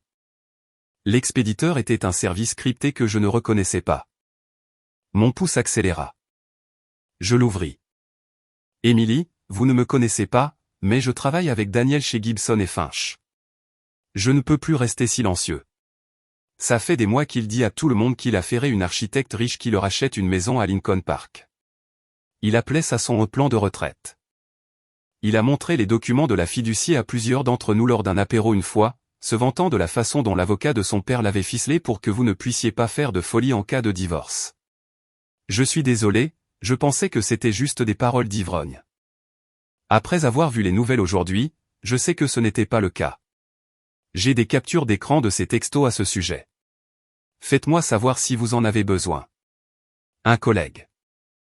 6 juin se trouvaient 3 photos floues mais lisibles d'échanges de textos sur le téléphone de Daniel. L'un a un ami nommé Marc, mec, les discussions sur le contrat de mariage sont un cauchemar. Heureusement, Henderson a structuré la maison pour que ça n'ait pas d'importance. Elle ne peut pas toucher à l'actif. Génial, non? La vérité froide et calculatrice était pire que la trahison émotionnelle. C'était une stratégie commerciale, et j'avais été la cible. J'ai tout transféré à Chloé avec une seule ligne, plus de munitions. Sa réponse fut instantanée, bingo. Tiens bon. Ne réponds pas encore à l'expéditeur. Je me versais du café quand mon interphone sonna. Pas mon téléphone. L'interphone du vieil immeuble. Peu de gens avaient ce code. Daniel? Je m'approchai et appuyai sur le bouton. Oui. Émilie. C'est Jessica. Il faut qu'on se parle, face à face. Sans avocat. Sa voix était tendue, dépouillée de sa confiance performative habituelle. Un frisson de curiosité dangereuse me traversa. La voix de Chloé résonna dans ma tête, laisse-les parler. Enregistre tout. J'avais mon téléphone à la main. J'ouvris l'application d'enregistrement, appuyai sur enregistrer et le posai, écran vers le bas, sur la table de l'entrée. Je vous écoute, dis-je dans l'interphone. Pas comme ça. Laissez-moi monter. 5 minutes. C'est tout. Je débattis. Laisser le loup entrer dans la bergerie était risqué, mais le savoir, c'était le pouvoir. 5 minutes, dis-je en lui ouvrant. Elle paraissait plus petite en personne, sans podium ni table à manger pour commander. Son manteau cher était mal boutonné, ses yeux rougis. Elle n'attendit pas d'invitation, me dépassant pour entrer dans le salon. « Il faut que tu rappelles ton chien d'attaque », dit-elle en se retournant, se passant de tout prétexte. « Chloé est mon avocate. Vous devrez parler avec elle. » Il ne s'agit plus de cette fichue maison, sifflait-elle, son sang-froid se fissurant. « As-tu la moindre idée de ce que tu as fait ? Ce communiqué de presse. Fraude financière. Les associés de mon mari l'appellent. Mes amis chuchotent. Tu nous fais passer pour des criminels. N'est-ce pas le cas ? Demandai-je calmement, m'appuyant contre le cadre de la porte, bloquant sa sortie. Le plan semble assez proche du crime, de mon point de vue. C'était une erreur. Un truc juridique stupide. Daniel ne le comprenait pas non plus. Les textos de ses collègues suggèrent le contraire, dis-je, regardant son visage pâlir. Il semblait le comprendre très bien quand il s'en vantait à ses copains. Elle tressaillit comme si elle avait été giflée. L'information était nouvelle pour elle. Bien. C'est un oui-dire. Ça n'a pas d'importance. Elle s'approcha, sa voix tombant à un murmure venimeux. Ce qui importe, c'est que tu arrêtes maintenant, ou je te ruinerai. J'ai failli rire. Comment ? En postant d'autres platitudes vagues sur Facebook ? Je pense qu'on a dépassé ce stade, Jessica. Un sourire méchant tordit ses lèvres. Je sais des choses sur toi, Émilie. Des choses de ton passé. Cette petite dépression que tu as eue à l'université. L'hospitalisation. Les médicaments. Que penserait ton cabinet d'architecte chic s'il savait que leur conceptrice vedette était instable ? Un passif ? L'air quitta mes poumons. Ma lutte à l'université avec une grave dépression après la mort de mes parents. Mon bref traitement volontaire en milieu hospitalier. C'était mon secret le plus gardé. Daniel était le seul à qui je l'avais jamais dit. C'est Daniel qui te l'a dit, murmurai-je, la trahison une blessure fraîche. Il me dit tout, ricana-t-elle. Il s'inquiétait pour toi. C'est un bon frère. Et maintenant, c'est moi qui m'inquiète. Une femme fragile sous un stress immense, faisant des accusations folles. C'est une histoire tragique, mais les gens comprendraient. Ils auraient pitié de toi, puis ils rejetteraient chaque mot que tu dis. La rage était un courant froid et clair maintenant. Elle me concentra. Vous me menacez de divulguer mon historique médical privé pour me discréditer professionnellement si je ne retire pas mes plaintes légales. J'exprime mon inquiétude pour votre bien-être, dit-elle, la façade de sollicitude revenant, grotesque et transparente. Et le bien-être de ma famille. Abandonnez les demandes. Acceptez le rachat, signez l'accord de confidentialité, et nous pourrons tous passer à autre chose. Votre petit secret restera en sécurité avec moi. Je la fixai. Cette femme qui venait de franchir la ligne du cruel au monstrueux. L'application d'enregistrement sur mon téléphone était un témoin silencieux à quelques centimètres. Vous savez, dis-je, ma voix étrangement calme, j'ai aussi fait quelques recherches. Avec toutes ces histoires de finances familiales et d'obligations, je suis devenue curieuse. Votre mari, Paul, il est associé dans ce cabinet de capital risque, n'est-ce pas ? Et vous êtes la directrice de bureau pour l'entreprise familiale, Wright Holdings. Ses yeux se plissèrent. Où voulez-vous en venir ? Mon point est la liquidité. Gérer un family office. Gérer les distributions. C'est complexe. J'ai demandé à mon avocate de regarder certains dépôts de propriété récents. Le prêt sur votre maison de Lake Forest était étonnamment important. Et puis il y a le moment curieux de ces prêts et du compte joint de Daniel et mon compte joint à vous, juste avant que de gros paiements d'impôts ne soient dus pour Wright Holdings. Je bluffais, tissant ensemble des bribes de ragots de Chloé et les registres de prêts publics qu'elle avait mentionnés, mais le visage de Jessica me dit que j'avais touché un nerf. Sa suffisance s'évapora, remplacée par une lueur de panique. Vous n'avez aucune idée de ce dont vous parlez, cracha-t-elle, mais le venin avait disparu, remplacé par la peur. Ah non ? Je me décollai du cadre de la porte. Je pense que la SEC pourrait être intéressée par les flux de trésorerie d'un family office qui a besoin de prêts réguliers non documentés du compte personnel de son fils. Ou peut-être juste votre beau-père. J'entends dire que le père de Paul est assez à cheval sur l'obligation de fiducie. Sa main vola à sa bouche. La couleur quitta son visage. Vous n'oseriez pas. Vous venez de menacer de détruire ma carrière en utilisant ma santé mentale comme une arme, dis-je, ma voix basse et stable. Vous avez essayé de faire de moi la servante sous contrat de votre famille. Votre frère a conspiré pour me voler. Alors dites-moi, Jessica, exactement quelle ligne vous pensez que je ne franchirai pas? Elle tremblait maintenant, son assurance antérieure complètement brisée. Que voulez-vous? Je veux que vous partiez. Et je veux que vous sachiez ceci. Si un seul mot de mon histoire privée fuite à qui que ce soit, pour quelque raison que ce soit, mon prochain appel ne sera pas à mon avocate. Il sera à la Security and Exchange Commission.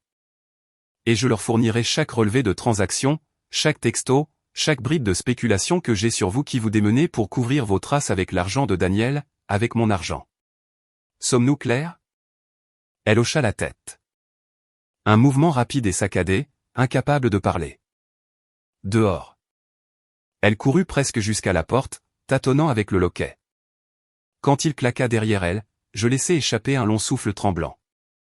Je marchai jusqu'à la table et arrêtai l'enregistrement. Je rejouai la dernière minute. Ma voix, froide et menaçante, et son silence terrifié. C'était une impasse nucléaire. Destruction mutuelle assurée. Mon téléphone vibra.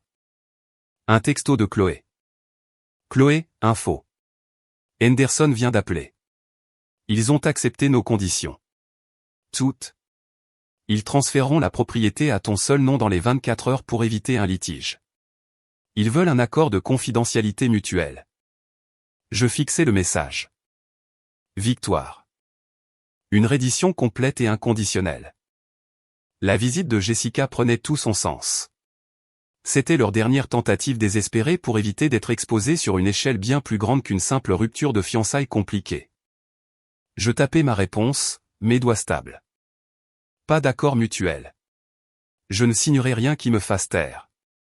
Ils peuvent avoir mon silence sur leur combine financière seulement s'ils rendent chaque centime que j'ai investi plus 50% de la valeur appréciée, calculée par un évaluateur indépendant.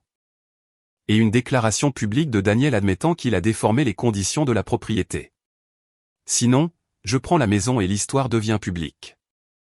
J'ajoutai le fichier audio de la visite de Jessica et écrivis « Nouveau levier ». Jessica vient de menacer de divulguer mon historique médical confidentiel. J'ai contré avec des implications sur sa mauvaise gestion des fonds familiaux. Elle a cédé. Utilise ça. Ils sont terrifiés à l'idée d'un audit plus approfondi. Les 3 petits points apparurent immédiatement, puis disparurent, puis réapparurent. Finalement, sa réponse arriva. Chloé, bon sang. Tu es un ange vengeur. Je présenterai les nouvelles conditions. Ils vont s'étouffer avec, mais ils les avaleront. Ils n'ont pas le choix. Je regardai autour de mon appartement silencieux. Le champ de bataille avait changé. Il ne s'agissait plus de gagner une maison ou un règlement. Il s'agissait de s'assurer qu'il ne pourrait plus jamais blesser quelqu'un comme ça. Le prix de mon silence venait d'augmenter. Et pour la première fois depuis la fête de fiançailles, je me sentis non seulement lucide, mais puissante. Le haut-parleur de la conférence téléphonique de Chloé bourdonnait. Martin, Émilie est ici. Nous sommes prêts. Donnez la réponse de vos clients. La voix de Henderson était lasse. Nous acceptons les nouvelles conditions financières de Madame Lawson. Valeur estimée, 50% pour elle plus la restitution complète. Nous n'acceptons pas de déclaration publique de Daniel. C'est non négociable. Alors nous avons terminé, dis-je, ma voix plate. L'histoire part à la rédactrice en chef du Tribune Lifestyle dans 1 heure, avec des extraits audio. Attendez. C'était la voix de Daniel, tremblante et brute sur la ligne. Émilie, s'il vous plaît. Une déclaration publique ça me détruirait au travail. C'est une fin de carrière. Vous auriez dû y penser avant de détruire notre partenariat, répliquai-je. Nous accepterons un affidavit privé et signé de Daniel admettant la fausse déclaration, intervint Henderson, essayant de reprendre le contrôle. Il pourra être utilisé dans toute procédure judiciaire future que vous souhaiterez, mais il restera sous le sceau de la confidentialité.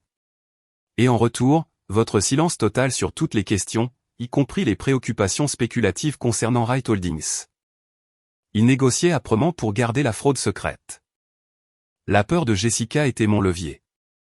L'affidavit est un début, dit Chloé. Mais il nous faut plus.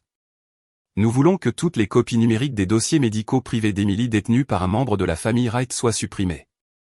Nous voulons une confirmation écrite de leur consultant en sécurité informatique. Et nous voulons que Jessica Wright signe un accord contraignant distinct de ne plus jamais contacter Emily, professionnellement ou personnellement, sous peine de dommages financiers importants. C'est scandaleux, cria Daniel. Vraiment, demandai-je. Votre sœur s'est tenue dans ma maison et a menacé d'utiliser mon historique de santé comme une arme. Je veux que l'arme soit détruite et que celle qui la manie soit désarmée. Ce sont mes conditions non négociables. Un long silence. Nous entendîmes des discussions étouffées de leur côté. Puis Henderson revint. Vaincu. D'accord. Tout. Nous préparons les documents de règlement. Encore une chose, ajoutai-je. Je veux que ce soit fait en 72 heures. J'en ai assez de vivre dans ce drame. Le temps est compté. Après que Chloé ait raccroché, elle laissa échapper un petit sifflement. Tu as mené une négociation difficile. Propriété exclusive de la maison de ville, un paiement en espèces massif, un aveu enfermé dans un coffre-fort, et Jessica muselée. C'est une victoire totale. Ce n'est pas propre, dis-je en rassemblant mes affaires. Les 72 heures furent un cessez-le-feu tendu. Mon téléphone était, heureusement, silencieux. Je me concentrais sur le travail.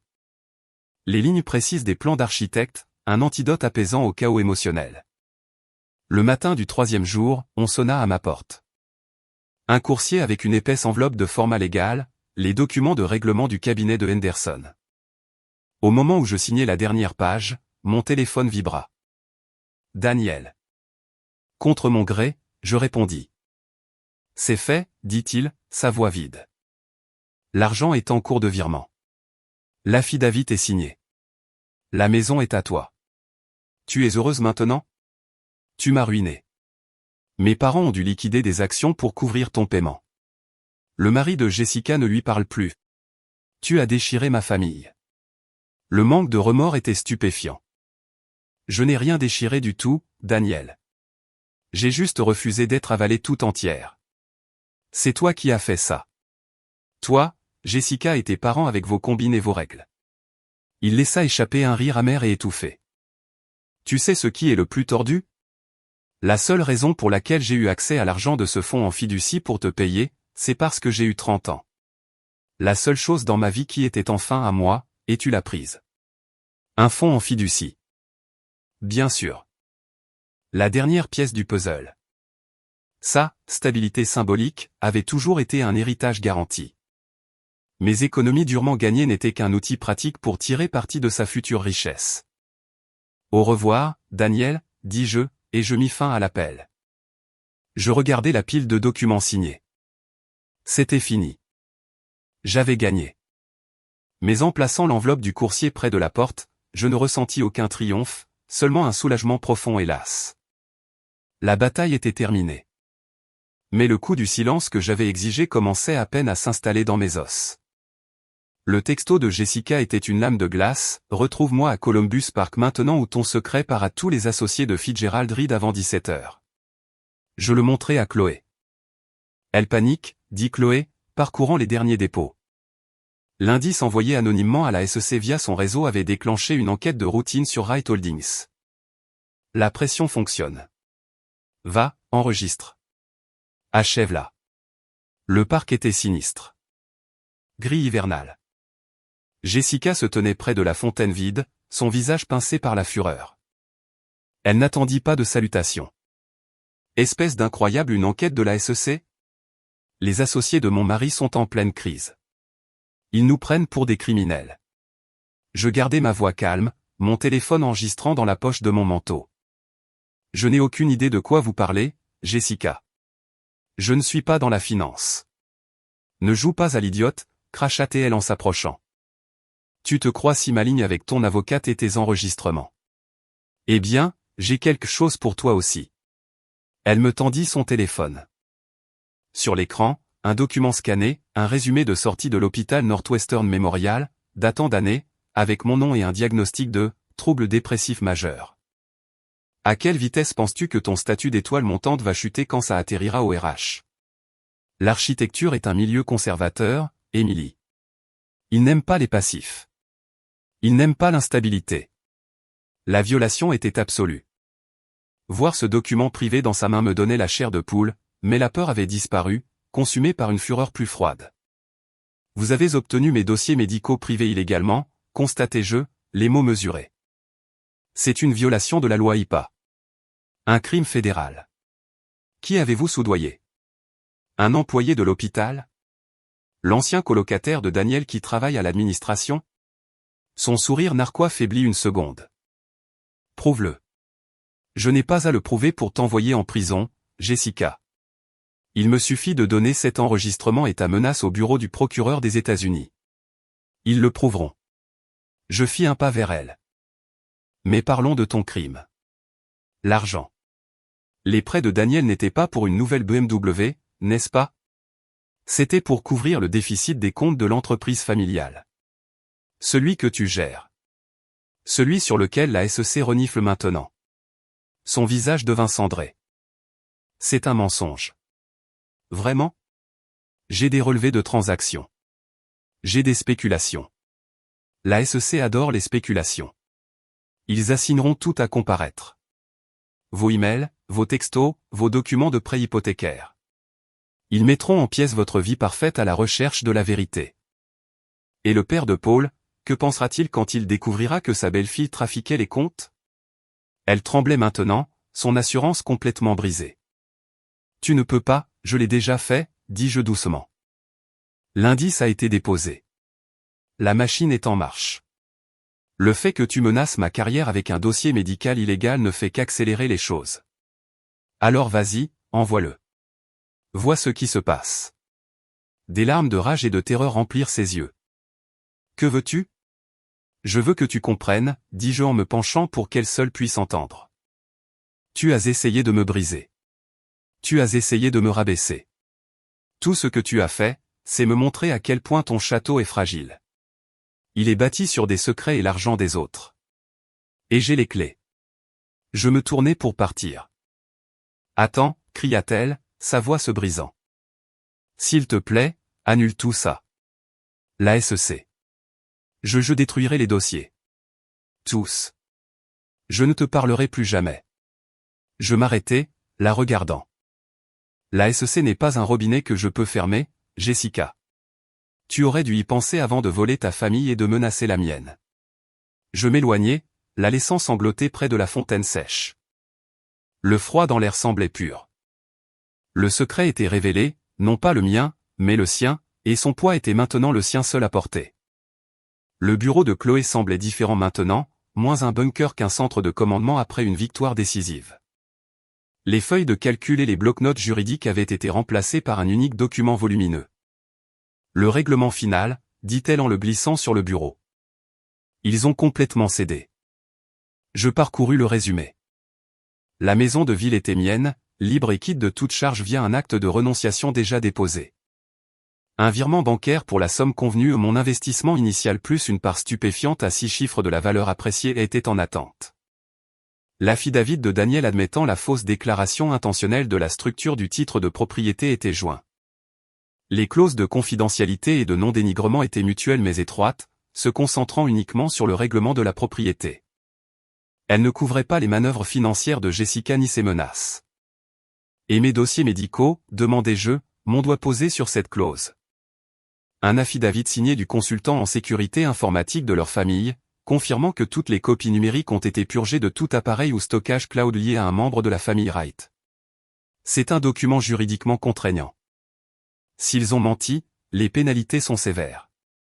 Chloé se pencha en arrière, une lueur de satisfaction dans les yeux. L'enquête de la SEC est un feu qui couve lentement.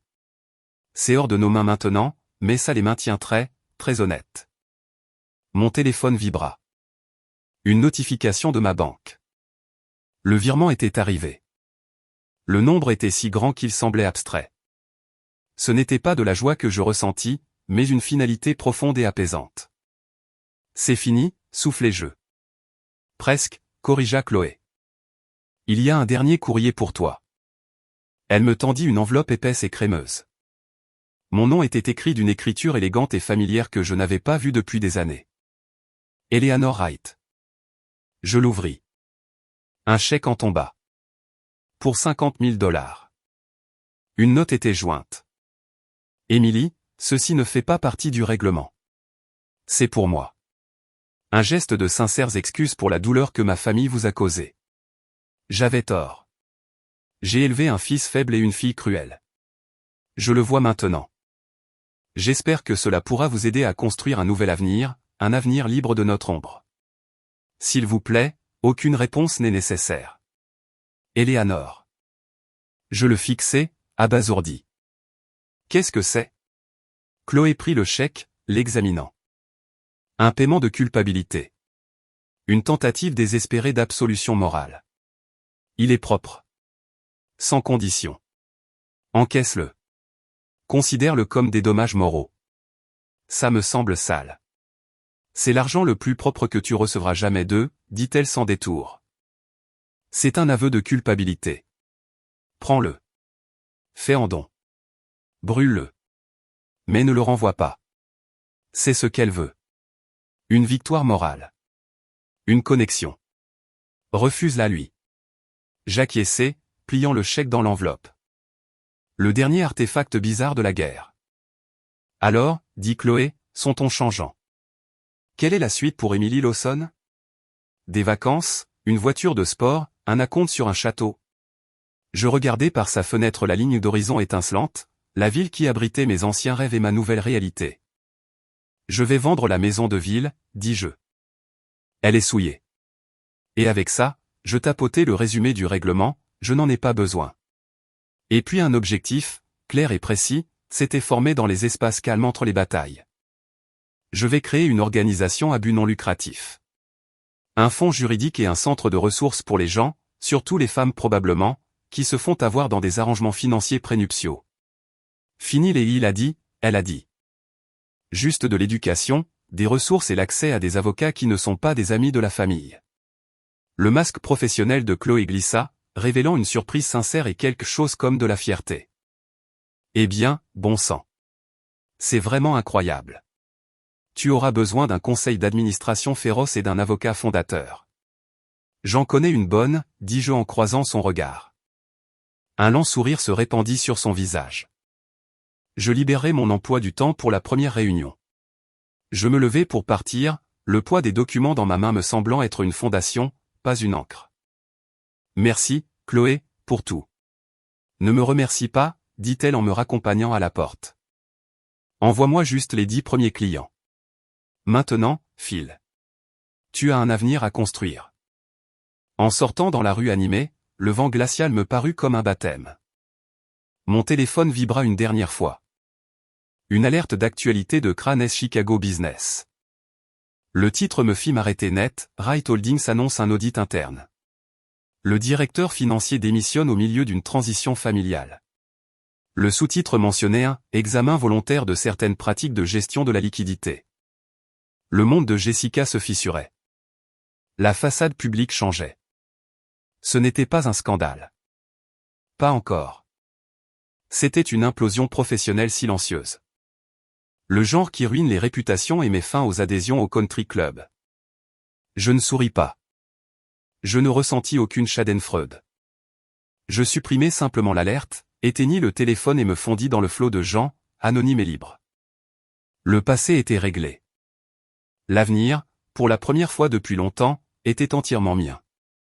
La pluie estompait les lumières de la ville entraînées dorées sur la fenêtre de mon bureau. Il était plus de 20 heures, l'étage silencieux à l'exception du bourdonnement des serveurs. Je rangeais mes affaires quand l'ascenseur sonna et des pas pressés et soudain résonnèrent dans le couloir vide. Daniel était là, trempé, sa veste de costume collée à lui. Il avait l'air vidé, ses yeux hagards. « Émilie, s'il te plaît. » La sécurité serait là en quelques minutes si j'appuyais sur le bouton de panique. Je ne le fis pas. Je me contentais de le regarder. Tu ne devrais pas être ici. Je sais. Je sais. Il passa une main tremblante dans ses cheveux mouillés. Je devais te voir. Pour t'expliquer. L'affidavit a expliqué tout ce que j'avais besoin de savoir. C'étaient les mots juridiques de Henderson. Ça c'est moi. Il s'approcha. L'odeur de la pluie et de whisky éventé m'atteignit. Tu crois que je voulais ça?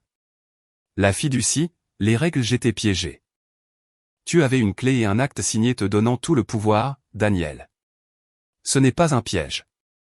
C'est un royaume. C'est une cage dorée. Éclata Théil, sa voix se brisant. Tu ne comprends pas ma famille. Ce ne sont pas que les dîners du dimanche. C'est tout. Mon travail chez Gibson et Finch, le partenaire de golf de mon père et l'associé directeur. Mon fonds en fiducie est libéré seulement avec la maturité, leur définition. Jessica est l'exécutrice. Si je sors du rang, si je les embarrasse, l'argent se tarit. Les recommandations s'arrêtent. Je deviens un moins que rien. Il pleurait maintenant, des larmes pathétiques et furieuses se mêlant à la pluie sur son visage. Il t'aimait bien parce que tu avais du succès. Tu présentais bien sur le papier. Mais tu devais être intégré, géré. Le plan de Jessica a toujours été de t'adoucir, de te concentrer sur la famille pour que tu ne regardes pas de trop près les finances, à moi. Et quand tu as résisté à la fête, mon Dieu, c'était comme si tu avais déclaré la guerre à tout leur système. Je devais les choisir, eux, ou toi. La vérité brute et laide flottait dans l'air stérile du bureau. Pas une grande conspiration de haine, mais une pathétique machinerie de contrôle. Alors tu as choisi l'argent, dis-je. Plus de colère. Juste une froide lucidité. J'avais peur, sanglota Théil. Qu'est-ce que j'étais censé faire? Être pauvre avec toi? Lutter? Je n'ai jamais eu à lutter. Tu es forte. Tu t'es construite. Moi je ne suis qu'un produit. Un produit qu'ils étaient prêts à rappeler s'il fonctionnait mal. Je compris enfin l'homme devant moi. Pas un méchant. Un otage. Un otage faible et lâche qui avait choisi ses geôliers plutôt que sa liberté. Et maintenant, demandai-je, l'argent est parti. À moi. La confiance est rompue. Alors pourquoi es-tu ici? Il leva les yeux, un espoir désespéré dans le regard. Parce que maintenant, je n'ai rien à perdre. Maintenant, je peux te choisir. On peut tout recommencer, pour de vrai cette fois. Pas de famille, pas de règles, juste nous. L'audace était à couper le souffle. Il voyait la destruction de sa cage dorée non pas comme une conséquence de ses actions, mais comme une opportunité de recommencer avec moi, celle qui avait, dans son esprit, commodément à la fois causé la destruction et resté comme un prix de consolation. Laisse-moi voir si je comprends bien, dis-je lentement en prenant mon sac. Tu as conspiré pour m'escroquer. Tu as laissé ta famille m'abuser. Tu ne viens me supplier qu'après que j'ai démoli ta vie avec un boulet de démolition financier. Et tu penses que c'est une base pour un nouveau départ? C'est une page blanche. Nous avons tous les deux été punis. Nous sommes quittes. Nous ne sommes pas quittes, dis-je, ma voix basse et finale. Tu as été puni pour être un tricheur et un lâche. J'ai été récompensé pour t'avoir survécu. Ce ne sont pas les mêmes choses. Il n'y a pas de nous. Il y a toi, seul, faisant enfin face aux conséquences d'avoir bâti ta vie sur une fondation d'argent et d'attente des autres. Et il y a moi, qui m'en vais. L'espoir dans ses yeux mourus, remplacé par une rage frénétique et acculée. Tu es vraiment si froide? Après tout ce que nous avons eu? Tu vas juste prendre l'argent et t'enfuir? Oui, dis-je simplement en passant devant lui vers l'ascenseur. C'est exactement ce que je vais faire. Il attrapa mon bras, sa prise trop forte. Tu ne peux pas. Tu me dois quelque chose. Tu me dois une chance. Je regardai sa main, puis son visage. Lâche-moi. Tout de suite. Quelque chose dans mon ton, l'absence absolue de peur, le mépris complet, le fit reculer.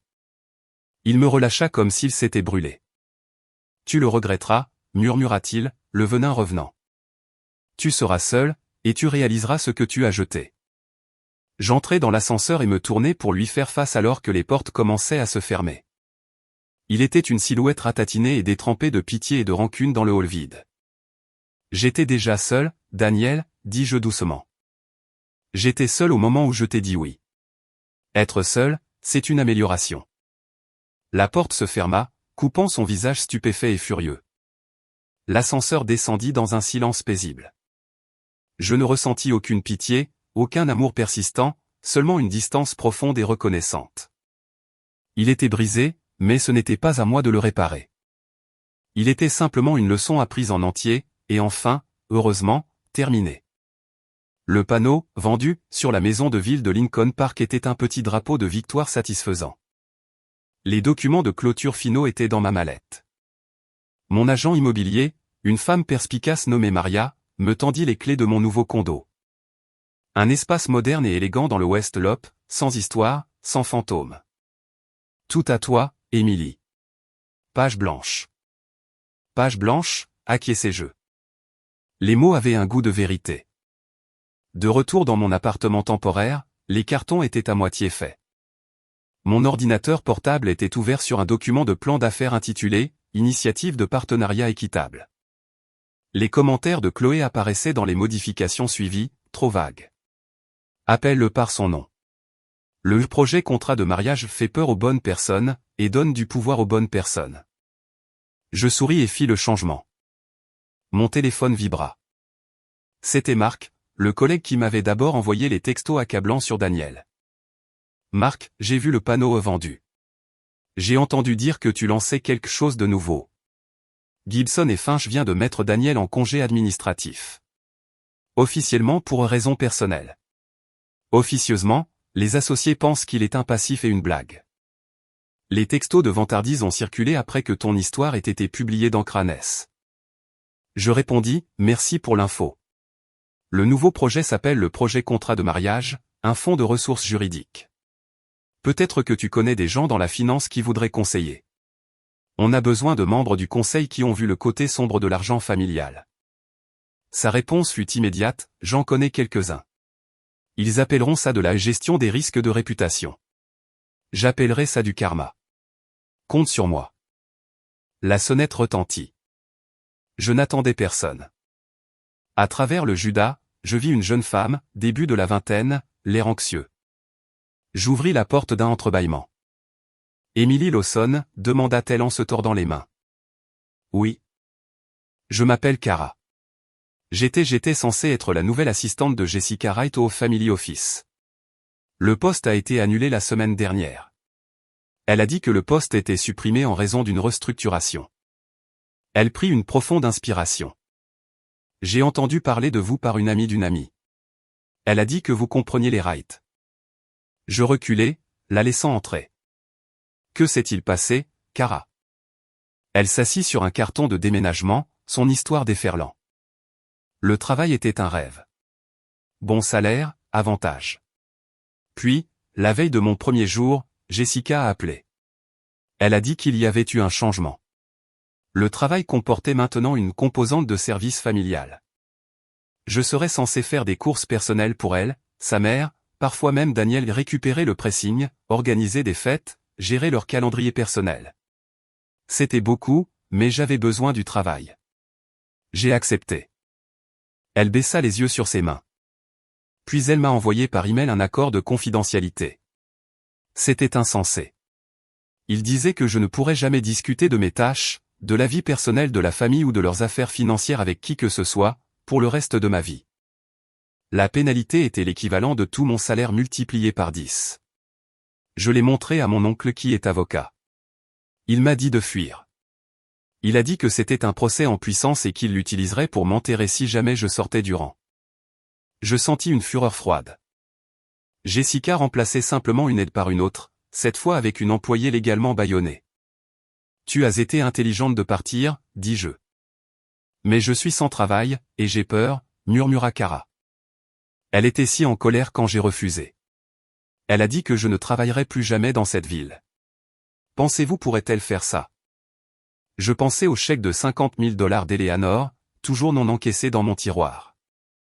Une idée, nette et claire, se forma. Non, Cara, elle ne peut pas. Et je suis en train de créer une organisation qui, entre autres, aidera les gens qui sont poussés dans ce genre d'accord coercitif. Nous allons avoir besoin d'une coordinatrice de programme, quelqu'un qui comprend la pression. Le salaire ne sera pas au niveau de la famille Wright, mais l'accord de non-divulgation ne couvrira que la vie privée de nos donateurs, pas ton droit de respirer. Ses yeux s'écarquillèrent, remplis d'espoir et d'incrédulité. Sérieusement? Sérieusement. Envoie ton CV à mon avocate, Chloé Klein. Dis-lui que je t'envoie. Je griffonnai l'email de Chloé sur un bloc-notes. Considère ceci comme ta première leçon dans un environnement de travail sain. Personne ne devrait posséder ton silence. Après son départ, rayonnante de soulagement, j'ouvris à nouveau mon ordinateur portable. Je naviguai jusqu'au site web du secrétaire d'État de l'Illinois et commençai à remplir les statuts de constitution du projet contrat de mariage, NFP.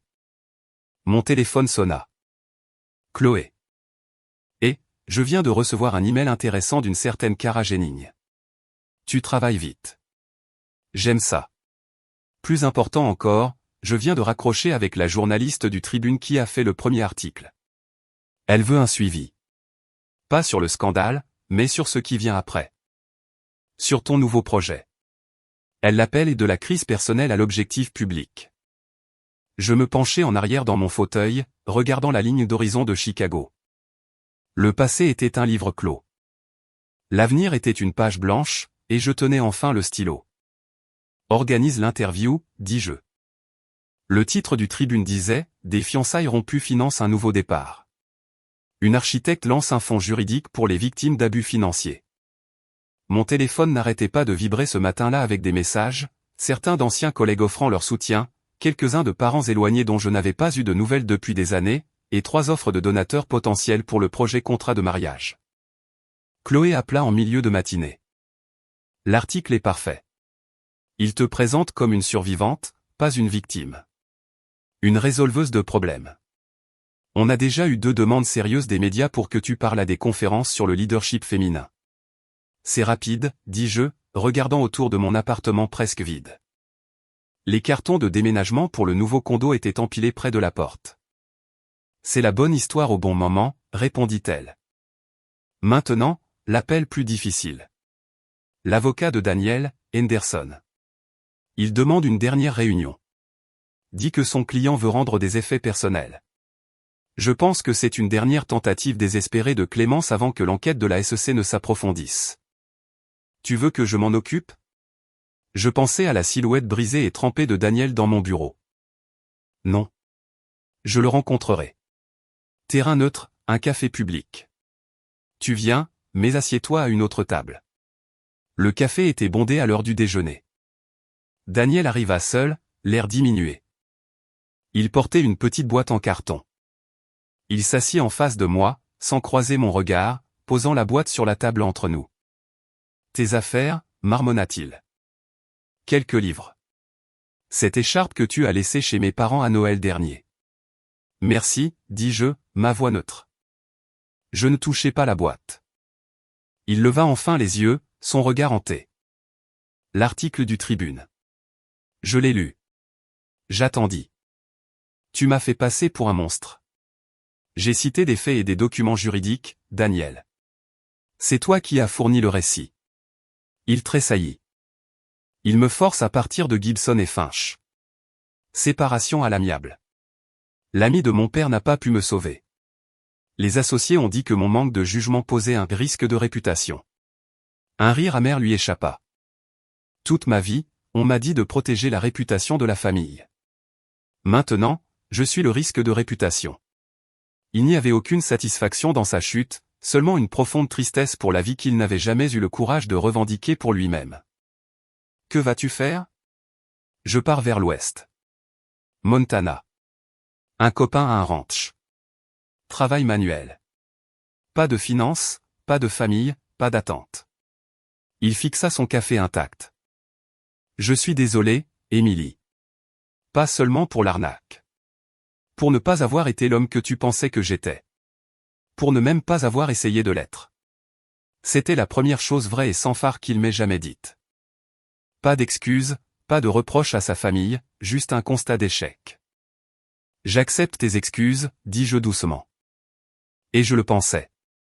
La colère avait disparu. Il ne restait que la lucidité.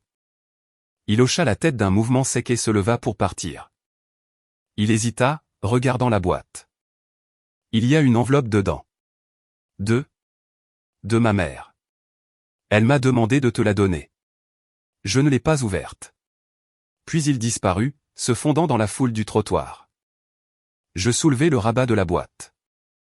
Sur l'écharpe pliée se trouvait une épaisse enveloppe en lin. À l'intérieur, une note manuscrite d'Eleanor et un chèque de banque de 250 000 $. La note était courte. Émilie, ceci n'est pas de la part de la famille.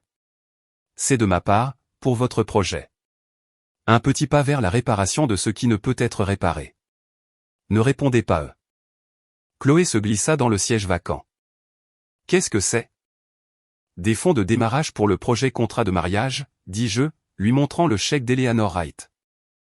Les sourcils de Chloé se haussèrent. L'argent de la conscience, mais de l'argent quand même. Ça couvrira notre budget de fonctionnement pour la première année. Ironique, n'est-ce pas? Poétique, corrigez-je, rangeant le chèque. Leur système a créé le problème. Maintenant, ils financent la solution. Mon téléphone vibra avec une alerte de calendrier. 15 heures. Visite finale. Condo du Westlope. Je me levai, laissant la boîte de mon ancienne vie sur la table du café. Je ne pris que l'enveloppe. Prête à aller voir l'avenir, demandai-je à Chloé. Elle sourit, passant son bras sous le mien. Chérie, l'avenir n'attendait que toi pour se montrer. Alors que nous sortions sous le soleil éclatant, mon téléphone sonna. Un numéro avec un indicatif 415. San Francisco. Je répondis. Emily Lawson? Ici David Chin de Sanford Partners Venture Capital. Nous avons lu un article sur le projet contrat de mariage dans le Tribune. Nous avons une branche philanthropique qui se concentre sur la justice économique pour les femmes. Nous aimerions discuter d'une subvention importante. Avez-vous du temps pour un appel la semaine prochaine? Je regardais Chloé, qui m'observait, un sourire entendu aux lèvres. La ville s'étendait devant nous, pleine de bruit, de lumière et de possibilités. Oui, dis-je au téléphone, ma voix stable et sûre. La semaine prochaine est parfaite. Un an plus tard, le centre de congrès de San Diego bourdonnait de l'énergie d'un millier de professionnels. Le sommet annuel, Femmes, Richesse et Bien-être, battait son plein. En coulisses, j'ajustais le microphone sur mon revers. Mes notes, une pensée lointaine. Le titre de mon discours d'ouverture était projeté sur un écran massif derrière le podium, le contrat de mariage, au-delà de la paperasse, concevoir des partenariats de véritable équité. Une main se posa sur mon épaule. Chloé, impeccable dans un costume sur mesure, me sourit. Nerveuse? Même pas un peu, dis-je, et je le pensais. Les nerfs qui accompagnaient autrefois les pensées de prise de parole en public avaient été consumés dans un feu bien plus ardent. Bien, parce que la salle est comble. J'ai vu 3 journalistes et au moins 2 donateurs potentiels à 7 chiffres au premier rang. Oh, et ton nouveau petit ami architecte rôde près du café, l'air insupportablement fier. Une chaude lueur de bonheur se répandit en moi. Michael, un ingénieur en structure que j'avais rencontré lors d'une réunion d'urbanisme 6 mois plus tôt. Son premier cadeau pour moi avait été un jeu de plans pour une cabane dans les arbres qu'il voulait construire pour sa nièce. Pas de clause cachée, pas de fiducie secrète, juste des lignes claires et honnêtes. Le régisseur me fit un signe. Je m'avançai sous les projecteurs. Les applaudissements furent une vague chaleureuse. Je trouvai le visage de Michael dans la foule, son sourire facile un ancrage silencieux. Merci, commençai-je, ma voix claire dans la vaste salle. Il y a un peu plus d'1 an, je me tenais sous un autre type de projecteur. C'était la lumière d'un lustre en cristal à ma propre fête de fiançailles. Et dans cette lumière, on m'a donné une description de poste pour ma vie future. Elle était accompagnée d'une liste de tâches, d'un calendrier de services et d'un manque stupéfiant de salaire ou de partenariat. Une vague de rire complice traversa le public. J'ai posé 2 questions cette nuit-là, continuai-je. Quelles sont les règles? Et quel est le rôle de mon partenaire? Les réponses que j'ai obtenues, ou plutôt le silence et l'esquive que j'ai obtenus, m'ont coûté des fiançailles, mais m'ont acheté quelque chose de bien plus précieux, la lucidité. Je cliquai sur la première diapositive. Ce n'était pas un document juridique, mais un simple diagramme de veine. Un cercle était intitulé « Vos actifs », l'autre « Les actifs de votre partenaire ». Le centre qui se chevauchait était intitulé « Vision partagée, objectifs mutuels ». Nous parlons des contrats de mariage comme des plans de fin de vie pour l'amour, comme si reconnaître la réalité de l'argent polluait en quelque sorte la pureté des émotions. Mais ce qui pollue un partenariat, ce n'est pas une conversation sur les actifs. C'est la présomption des actifs, du travail, du temps, de la bande passante émotionnelle. C'est le règlement non écrit par quelqu'un d'autre que vous êtes juste censé accepter pour maintenir la paix. Je vis des têtes hochées, en particulier parmi les femmes plus âgées. Mon organisation, le projet contrat de mariage, n'aide pas seulement les gens à rédiger des documents juridiques. Nous les aidons à rédiger des conversations honnêtes. Nous organisons des ateliers où les couples cartographient non seulement leurs finances, mais aussi leurs attentes. Qui gère la charge mentale quotidienne? Comment les responsabilités familiales sont-elles partagées? À quoi ressemble réellement le soutien lorsque la carrière d'une personne exige des semaines de 80 heures? Un véritable partenariat n'est pas un contrat de servitude silencieux. C'est une négociation forte, continue et parfois désordonnée du respect. Pendant les 45 minutes suivantes, je mêlais données et histoires personnelles. Je parlais de l'abus financier dissimulé que nous avions découvert au cours de notre première année, la dette cachée, les maisons secrètement hypothéquées, les fonds en fiducie avec des ficelles attachées comme des fils de marionnettes. Je parlais de Cara, maintenant notre brillante directrice de la sensibilisation, qui nous avait aidé à élaborer des ressources spécifiquement pour les employés poussés à des accords de service personnel contraires à l'éthique. Je ne nommais pas les rights. Je n'en avais pas besoin. L'architecture du contrôle était familière à suffisamment de personnes dans la salle. La prison la plus dangereuse, dis-je, ma voix baissant, est celle dans laquelle vous ne savez pas que vous êtes. Celle décorée avec amour et tradition, où les serrures sont faites de culpabilité et la clé est étiquetée et compromis. Ma mission est de donner aux gens les outils pour inspecter les murs avant d'emménager, pour construire des relations avec des fondations claires et des murs porteurs de respect mutuel, pas de trappes cachées d'obligations. Alors que je concluais, les applaudissements furent tonitruants, une force physique. Je quittai la scène en effervescence, non pas d'adrénaline, mais de détermination. Des mains se tendirent vers moi, des cartes de visite furent pressées dans ma paume. Émilie, c'était phénoménal. Une femme dans un blazer chic m'intercepta. Je suis Lorraine de la fondation de la famille Schmitt. Nous devons parler. Votre modèle est exactement ce que notre comité de subvention recherche. Alors que je parlais avec Lorraine, je vis une silhouette familière et avachie près de la sortie de secours. Daniel. Il me regardait, son expression illisible à cette distance. Il semblait plus mince, marqué par le temps. Il croisa mon regard un bref instant, puis se tourna et poussa la porte, disparaissant dans le couloir. Il n'y avait aucune douleur, aucune colère, juste un faible écho d'une leçon apprise. Il était un fantôme d'un chapitre clos. Je tournai toute mon attention vers Lorraine. J'adorerais organiser une réunion. Laissez-moi vous mettre en contact avec ma collègue, Chloé Klein. Elle s'occupe de notre développement. Le reste de l'après-midi fut un tourbillon de contacts et de conversations. Finalement, m'échappant dans un coin tranquille avec Michael et Chloé, je laissai échapper un long soupir. « Tu as tout déchiré », dit Michael en me serrant la main. « Je ne savais pas que tu étais si redoutable devant une foule. »« Je te l'avais dit », dit Chloé en sirotant son eau pétillante. « C'est une force de la nature avec un diplôme en droit en réserve. » La Fondation Schmitt. C'est énorme. C'est un début, dis-je, mais je souriais. Le travail prenait de l'ampleur, menait sa propre vie. Cela semblait juste. Plus tard, dans ma voiture de location, la Pacific Coast Highway s'étendait devant moi. J'avais une semaine avant la prochaine réunion du conseil d'administration, une semaine de route ouverte, de vue sur l'océan et de silence. Mon téléphone, maintenant heureusement libre d'alerte constante, sonna. C'était Michael. Sa voix chaude emplit la voiture. Je voulais juste dire que tu me manques déjà et te dire que j'ai obtenu les permis pour le projet de centre communautaire. On commence les travaux le mois prochain. C'est incroyable. Félicitations. Ça l'est. Écoute, je sais que tu es dans ton aventure en solo, et je suis si fier de toi de la faire, mais quand tu reviendras, je pensais mon appartement a une vue plutôt sympa.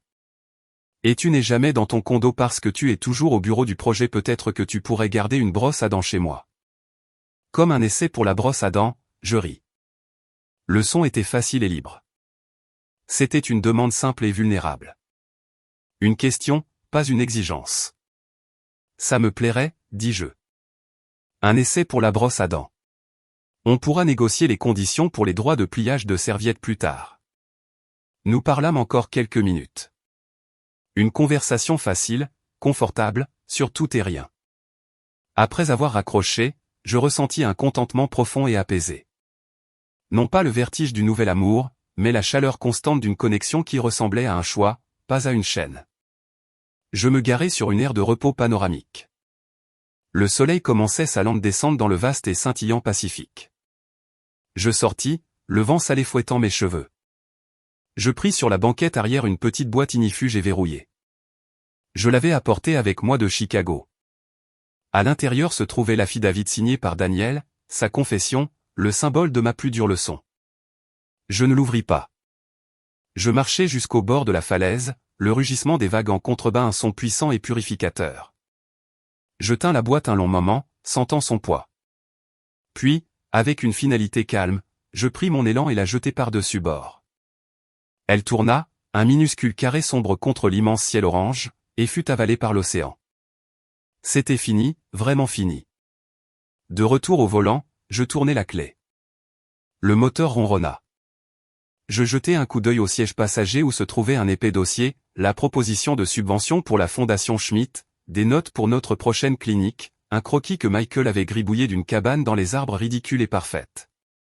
Je souris, mis la voiture en marche et rejoignis l'autoroute, la route sans fin se déroulant devant moi sous le ciel grand ouvert. J'étais seul, mais je n'étais pas solitaire. J'étais libre, et je construisais une vie où ma valeur n'était pas un sujet de débat, mais une pierre angulaire. L'avenir n'était pas un ensemble de règles écrites par d'autres. C'était un littoral que je cartographiais moi-même. Mile après mile glorieux et inexploré.